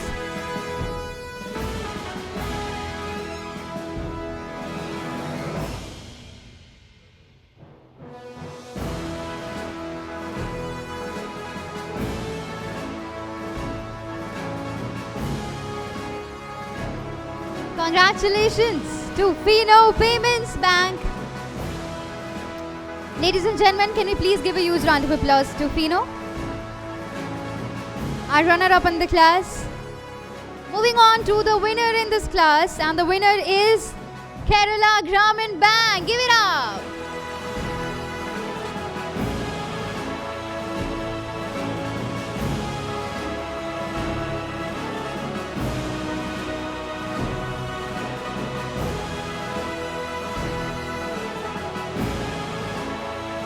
Winner Kerala Grameen Bank.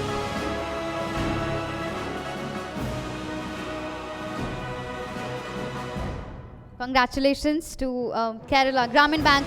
Please give a round of applause once again, ladies and gentlemen, for Kerala. Thank you. Thank you so much. Moving on to the next class, NBFCs, Digital Payments and Lending Firms. Runner-up and winner. Our runner-up in this class is Lone Tap Financial Technologies Private Limited. Give a huge round of applause. Anyone from Lone Tap joining us? Okay, they're not here. Now to call upon the winner. This is going to be the last award. So please give a huge round of applause for Ugrow Capital Limited.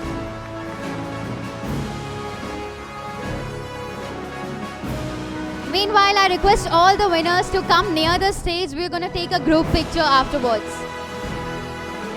All the winners, I request you to please come near the stage. And give it up for Ugrow Capital Limited. Give it up. Congratulations there. Thank you. Please, ma'am, if you could please stay back, and I request all the winners to join us on stage as well. Winners and runner-ups, of course, all the award winners to join us for a group picture together. Please, do the honor.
Congratulations to all the winners. Thank you so much for joining us. Now it's time we move on. Everyone, I request you to please grab your seats.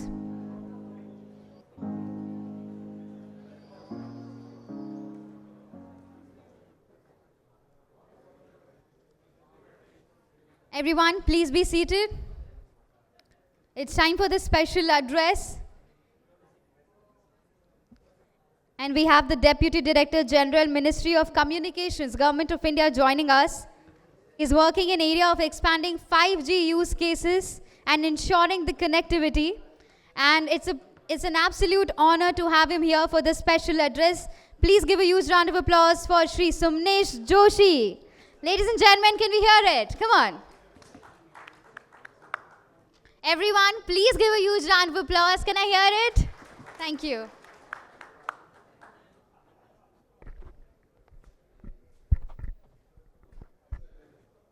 Yeah, very good morning to everyone, and respected Gandhi sir,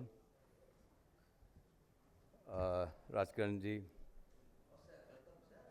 and all esteemed dignitaries on the dais and stalwart of the industry.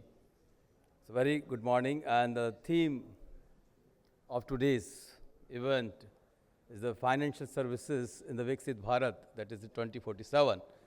And we all are committed to make Bharat $30 trillion economy by 2047, and very soon the third largest economy in the world. And what I am seeing, and maybe all will agree with me, we initially talk about economy and the digital economy. There are two different aspects. But now, with the kind of robust system we are having in the digital India, the line is blurred. So the entire economy is becoming a digital economy. So Bharat has shown to the rest of the countries in the world that yes, we can grow as an economy in the digital form. And we are seeing the wonders through the UPI, the 15 billion transaction in a month. It's mind-boggling. And I can share a story that in 2022, I was delivering address at the Center on Contemporary India launch at UC Berkeley. And then the audience said that we were not having the kind of ecosystem we are having in Bharat. Nowhere we are able to match, because I think earlier speaker also, I think, told that the brick and mortar branches. But we have already shown the world that there is no need of the brick and mortar branches. We are able to serve our country at the remotest place through the business correspondent or in a self-assisted mode using the digital technology. So this decade, known as the TechAid, as Honorable Prime Minister has said in the Digital India Summit at the Gandhinagar in 2022, these 10 years are driven by the technology. And using the technology, we have to create more and more innovation. And particularly, we have already seen innovations in the fintech sector. Because fintech sector is using the technology, in an awesome manner. And one can, maybe as a consumer, you can also see what was there before 10 years, and what is there in your hand, and how you are consuming the financial service as on date. Whether it was easy to open the bank account earlier, or right now, without visiting a bank branch, if you are able to open the bank account, and not only the bank account, you are able to avail various financial services. So when we call a JAM Trinity, Jan Dhan, Aadhaar and Mobile, so it is a foundation block, because for the financial inclusion, of course, before 10 years, there's an issue with respect to the bank account, with respect to the adult in the absence of the digital identity or the proper KYC. And with the Aadhaar now, under Pradhan Mantri Jan Dhan Yojana, more than 500 million accounts we have opened, and now we are seeing that everyone is having the bank account as a robust ecosystem has been created. So this is another building block. So identity, now bank account, and now mobile. So this entire JAM Trinity, and now recently concluded Global FinTech Conclave, even the RBI governor said, now it's another Trinity that we call the JAM, UPI, and the ULI. Because now bank account is not, see, we now don't treat it as a product. It's simply a building block. Now we have to create the building, giving many innovative services, whether it's the financial credit or microcredit, micro insurance, and the mutual fund also, or maybe any share-related products also. Because many people which are earning maybe 50,000 or lakh rupees a month, but still they are not able to save because they are not having the proper education. Now, how to tap this market? See, here's person who has something, some knowledge about all these things and able to make 15% return. A fair return. Maybe some risk is there, maybe with the mutual fund. But there are many people who are earning, but they are not able to invest in the mutual fund. Then who are going to assist? This is industry, we have to find some innovative solution. Say, for example, insurance. Earlier, maybe, when you have a card, maybe the 2 months before, everyone is calling, please renew insurance, then we have to submit the papers, we have to sign all this. Now, it's just, we are so confident sometimes, maybe just 2 hours before, we are renewing it, just because it's a click away service on the mobile. So, in the entire ecosystem, right now I am working with the Ministry of Communication, and we all know the connectivity is very important, because household system we are having, applications we are having, but if we are not able to serve the customer at the remote place, how we can ensure, the inclusion in the proper fashion. So connectivity, I can say with the proud that yes, with the 4G we have already covered good connectivity, and 5G, again I can say with the proud that one of the fastest rollout we have witnessed in our country across the world, and it's going on. And 6G also, India has taken the lead to showcase the world that how we can contribute in the 6G standards. And currently, there's the India Mobile Congress and World Telecom Standard Assembly is going on in Delhi from 15th to 24th, where all the countries have come and they are deliberating how the standards will, drive the entire ecosystem. Because the data-driven economy we have entered, and data is very important, and connectivity is very important. So when in the 5G, all Internet of Things will talk directly with the system. So standard across the world should be same, and how India can contribute, Bharat can contribute, and here we have taken a lead under the leadership of the Honorable Prime Minister, and particularly the aspect of the rural connectivity also is coming in the standard that we have to ensure that connectivity should be seamlessly given to all across the country. So there is no doubt that technology and innovation will go hand in hand, and now we have to leverage the robust ecosystem that we have created in our country. Not only this GEM Trinity with the digital public good infrastructure, this term that we have given to the rest of the world, in terms of the account aggregator, digital locker, e-sign. No one can ever thought that can you sign it just on the fly using the e-sign. There are many agreements we are signing on the paper, but now it's all paperless and with the digital sign and just e-sign using the Aadhaar.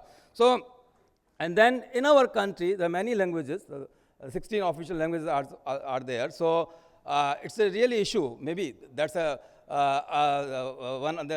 one aspect that maybe literate person knows English, but they are not reading the agreement or what is written. We are simply signing. So again, maybe we have to think why the customer is not reading the agreement. Where is it 10 page, 12 page, and then at the time of the dispute, all the litigation that I have not read this particular para, then the bank or entity say, no, we have already put this clause, but this is not, so we have to find a solution that our moral duty is that maybe agreement may be long, but which are the salient features? Can we give all these things before, the person will take it? So we have to ensure that, yes, the customer has gone through this and now he knows or she knows that what will happen when I consume this particular product or service. And what is our aim is that to give the service paperless, cashless, and presenceless. Already we are doing, and we have to innovate in the same segment. So innovation as well as some change in the processes.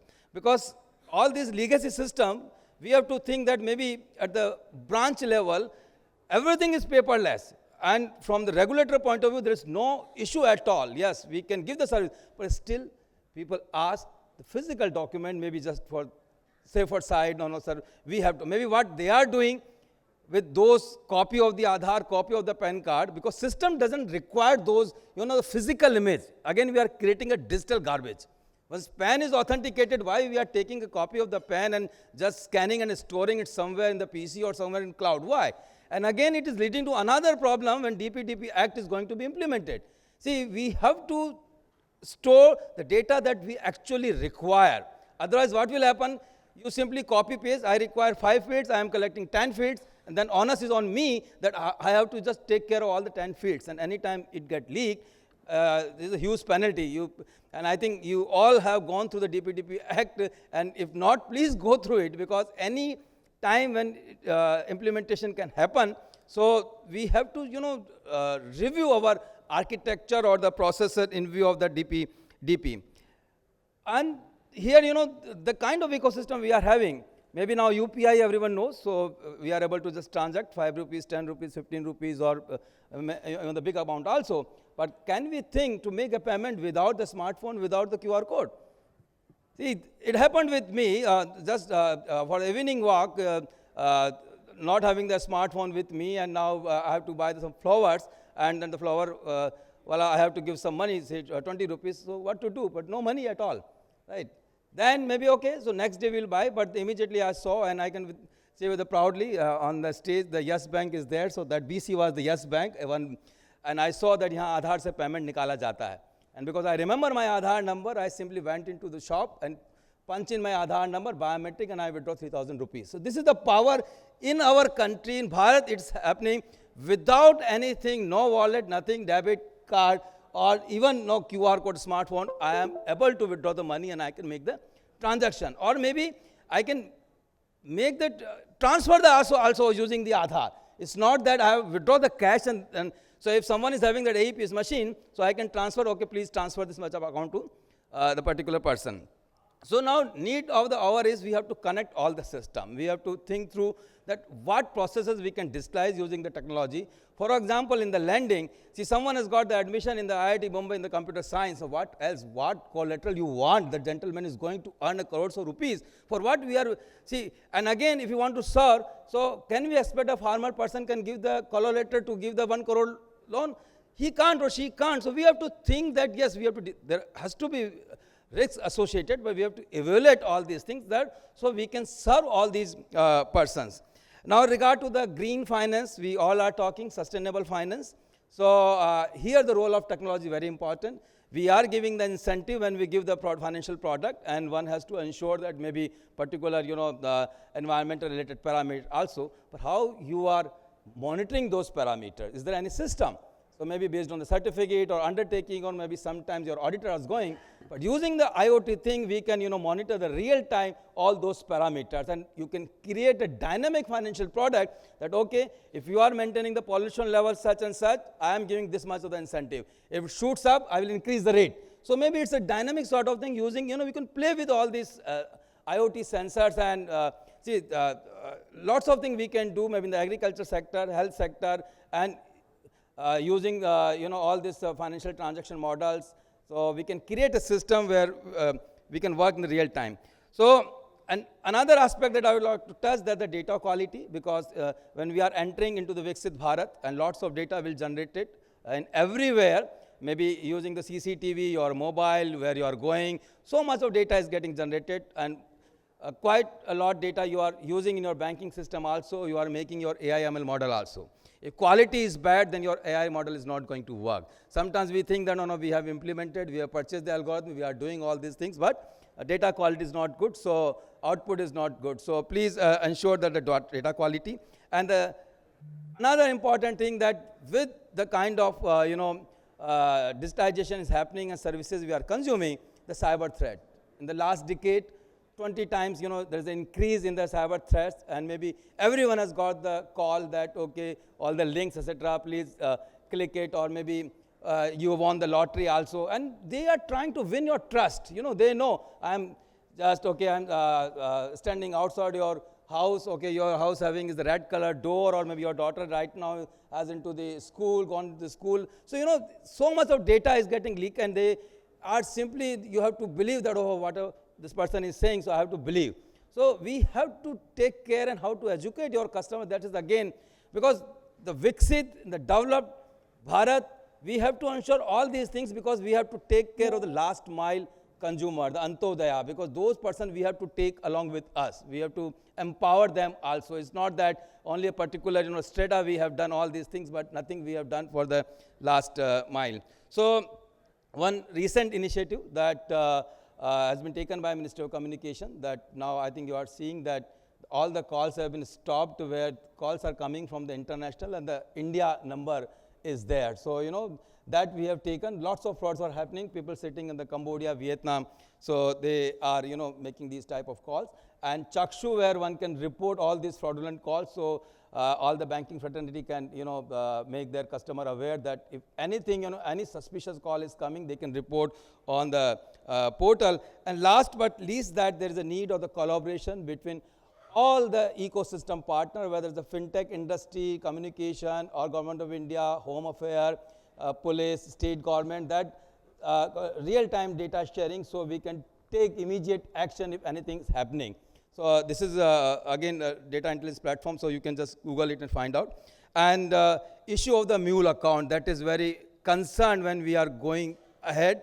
So that also maybe best practices from across the system we can use, because in Ministry of Communication using the AI ML face deduplication, lots of accounts weeded out, because with the same face there are the 200 plus SIM have been given. So similarly in the banking data also you can find out that you can clean the system also. It's a continuous process, so and use the multi-factor authentication, etc. So what is in the future? We are having a solid foundation. So use this DPI and all Bhashini and account aggregator, whatever is available, create a good innovative product and make India a third largest economy soon, and by 2047-30 trillion economy. In the last, just a thought while I was sitting at the dais has come into my mind.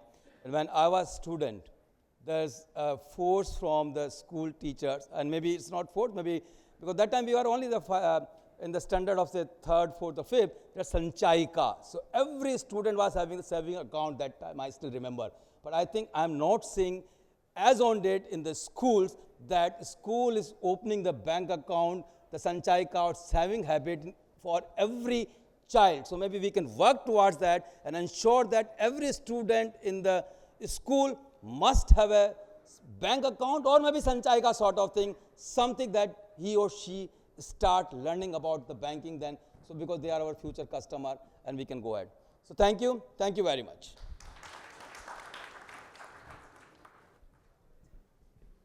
Thank you so much, Mr. Joshi, for such an interesting address, such an engaging address. Can we hear it for him once again, please? Now it's time to call upon our keynote speaker. He is currently a financial sector policy expert and advisor. He advises fintech entities, investors, and funds on subjects ranging from financial regulations and Indian economy. He has a 37 years of banking experience, and it's an absolute pleasure and honor to have you here, sir. Please give a huge round of applause for Shri R. Gandhi, former Deputy Governor, Reserve Bank of India.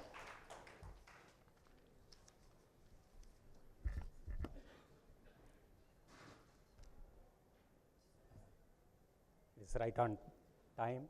Good afternoon to everybody. Sri Rajkiranji, Gopalji, and Sethji, Joshiji, Rajanji, and Mihir Gandhi, and other dignitaries on the floor, participants. A very warm good afternoon to each one of you once again. First of all, my congratulations to the awardee institutions and all the participants of the program. I wish that more and more participants take part in the awards in the coming years, and every one of them we hope each one of them to be winning awards in their respective fields of excellence. Today, first of all, my thanks to ASSOCHAM for inviting me to share my thoughts on this topic of interest, that is Viksit Bharat at 2047. Today, India is the fifth largest economy in the world. It is the fast growing economy, major economy. It has a good record of sustained growth for the past 15 years or so. It has self-sustaining agricultural sector, feeding its own teeming 1.4 billion people. Its industrial base is well diversified, and its production capacity is distributed across the country. Its leadership in IT services is world-class, and it is the world's back office. Its financial system is safe and sound. It follows a steady, prudent, and pragmatic fiscal policy. The accolades are abound. In these feel-good factors, they compel the Indian leadership to think big, and dream big, and aspire more and high. Thus came the idea of Viksit Bharat to the Honorable Prime Minister, Sri Narendra Modi ji, that is India, a developed nation by 2047. It's not just a dream, but a realizable goal. That is why Viksit Bharat is in circa 2047, when India will be celebrating its 100 years of independence. Is it an achievable goal? An Ernst & Young report said the size of the Indian economy in 2047 will be $26 trillion. Niti Aayog report forecasts the size to be $30 trillion by 2047. A Goldman Sachs report says India's size by 2075 will be $75 trillion. Interpolating, it would mean $18 trillion or so by 2047. Dr. K. Subramanian, a former chief economic advisor to the government of India and currently India's executive director in IMF, in a recent book, forecast that Indian economy would be of the size of US dollar 55 trillion by 2047. Let us note that everybody talks about the size of the Indian economy by 2047. There is no indication whether that size would mean India is a developed nation by 2047. What is a developed nation? What is its definition? As mentioned in an article by the Reserve Bank of India research staff in 2023, there is no clear and unique definition. World Bank classifies countries as low income, lower middle income, upper middle income, and high income countries based on per capita income of the country. International Monetary Fund, that's IMF, classifies countries into two major groups of advanced economies and emerging market and developing economies, based on three conditions: that per capita gross domestic product, export diversification, and global financial integration. According to the World Bank classification, a country with a per capita income of US dollar 13,205 or more in 2022-23 is classified as a high income country. Per capita income recorded by Croatia, that is 18,427 US dollars among the AEs in 2022 as per IMF classification. That is considered as a benchmark to evaluate a country as an advanced economy. Thus, we can safely presume that if and when our per capita income crosses US dollar 13,205 adjusted for inflation, we would be termed as high income country. And if and when our per capita income increases to 18,427 US dollars, we would be classified as an advanced economy.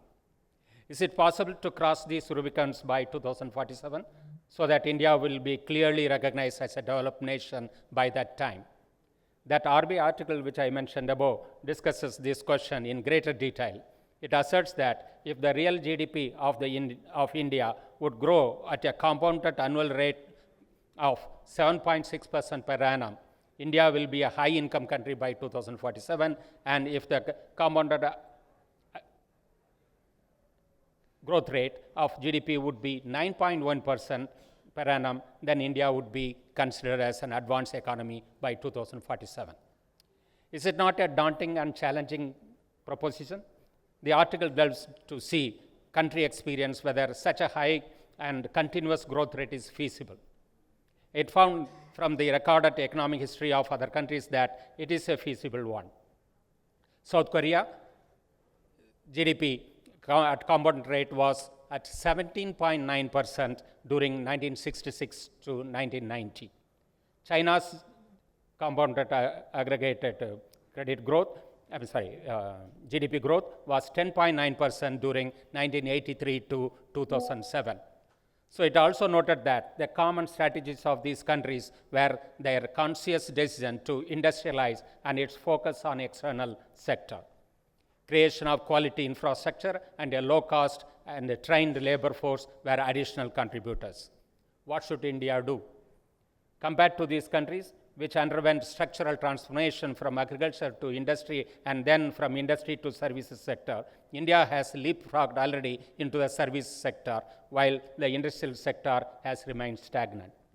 To sustain growth over the next 25 years, India must rebalance the economic structure by strengthening its industrial sector. Industrial sector should increase its share from the current 25.6% of GDP to 35% by 2047. To achieve this, the industrial sector should grow at a nominal CAGR of 13.4%. The agriculture sector would have to grow with 4.9%, and the service sector to grow by 13%. Share in GDP, agriculture, industries, and services is supposed to move from 17 is to 25 is to 58 in, that's the ratio in 2022, and it should be moving towards 5 is to 30 is to 60 by 2047. The article indicated so. Needed strategic actions recommended by the article were capital investment, in technological advancement, and labor productivity. That is, in short, physical and human capital. What is the role of the financial sector in this? In India, investments are mainly financed by domestic savings and a small portion through capital inflows. Hence, capital accumulation needs to be at a faster rate with focus on both domestic and external sources for capital formation. Significant portion of India's household savings primarily consist of physical assets, gold and silver. Hence, there is a crucial need to efficiently mobilize and direct these resources towards investment, the article recommended. How do we do this? What policy and regulatory arrangements will facilitate the Indian financial system perform its crucial role in making India a developed nation by 2047? My ideas on these questions I will present now. The demand for finance and capital will emanate from large-scale infrastructure projects, big capacity increases in manufacturing sector, from expansion of formal economy, increasing financialization of economy, expanding trade and globalization, and internationalization of rupee. Corresponding supply of finance and capital will have to come through mobilization of domestic savings by the financial institutions, employing traditional and innovative instruments and products, and channelizing these for investment through the credit market, debt market, and equity market. Foreign capital via FDI and FPI will also have to be pursued. What regulatory enablers will be needed? In my opinion, we'll need a large number of financial institutions. We should license more number of banks and finance companies. We should consciously encourage select banks and financial institutions to be big among top. We should aspire that some of them to be in the top 10 banks in the world. We need more differentiated and niche banks and specialist banks, digital-only banks, investment banks, gold banks, and even Islamic banks. Every avenue or opportunity to mobilize savings and channelize them for investment, be it small or huge, must be explored and taken due advantage of. If a large number of banks, large-sized banks, and large variety of banks are needed, what about capital for them? Will internal generation of surplus be large enough? Will the current emphasis on distributed holding be relevant? Large and continuous capital infusion will be the requirement of the day. That would mean we must be prepared for permitting and accepting concentrated holdings in banks and financial institutions. We must be open for allowing holdings by business houses as well, with appropriate checks and balances and safeguards against misuse. Also, we must open up and welcome foreign holdings relatively freely. As regards markets, for long, the heavy burden of financing the economy, that is mobilizing savings and channelizing into investment, has been borne by the credit market, that is primarily banks. Now, this duty will have to be shared by the debt and equity markets. In recent times, equity and debt markets have showed their mettle, which needs to be further enhanced. Given the huge financial needs, debt markets will have to be more than they will have to be the main torchbearer in coming years. Immense potential growth will be in government securities market, corporate debt market, and junk debt as ARC or SR markets. None of these ideas should be seen or read as if I am suggesting laissez-faire in financial sector. Safety of public money, depositor and investor protection, consumer protection, and market safety and integrity of the financial system will continue to be the hallmarks of financial sector policy and regulation. However, subtle shifts in emphasis, openness, encouragement, and facilitation will be a game changer in buttressing financial sector's role in making Viksit Bharat by 2047. Thank you for your attention.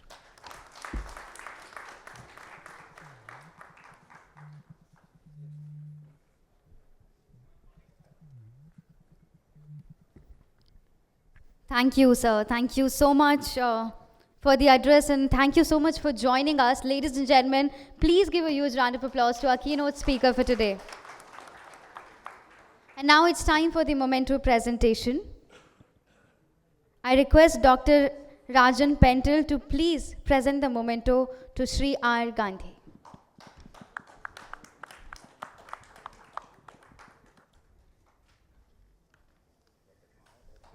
Ladies and gentlemen, please give a huge round of applause. Thank you so much, sir, for joining us once again. Thank you.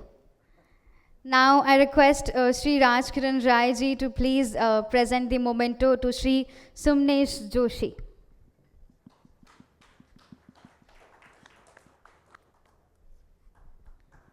Joshi sir, it's been a pleasure having you here. Please give a huge round of applause for him.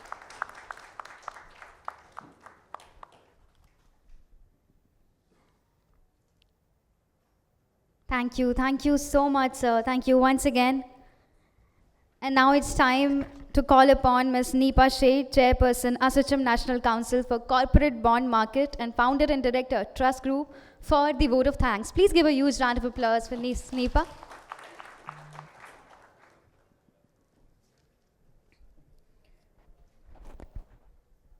Good morning, everybody. Shri R. Gandhi, former Deputy Governor, Reserve Bank of India. Shri Sunmesh Joshi, Deputy Director General, Ministry of Communication, Government of India. Shri Rajkiran Rai ji, Chairman, ASSOCHAM, National Council of Banking, and MD, National Bank of Financing, Infrastructure and Development. Dr. Rajar Pental, Co-Chairperson, ASSOCHAM, National Council for Banking and EDS Bank. Shri Mihir Gandhi, who's actually given the report, Shri Gopal Bhagat ji, and dignitaries on and off stage. First of all, thank you so much for making it on Thursday morning and making this event very successful. Thank you very much for all the participants who participated in the award and, you know, ensured that this is a very continued and a great phenomena. I wanted to thank Shri Gandhi ji for, you know, the kind of address he gave, very insightful. Also, Rajkiran Rai ji, who actually dwelled upon a lot of important subject for Viksit Bharat, and Sunmesh Joshi for giving the energy for all of us to look forward for more and more digitization. I compliment Dr. Rajesh and team for making this event successful, and thank you very much. I won't come between you and the tea now, and look forward for an engaging session for the day. Thank you.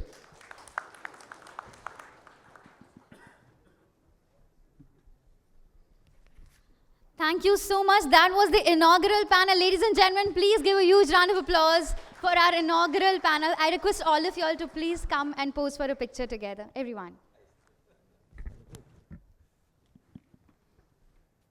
It's been a pleasure having all of you all here. It's been such a wonderful inaugural panel. Thank you to all our guests for joining us once again. Ladies and gentlemen, can we hear it for all of them, please? Thank you.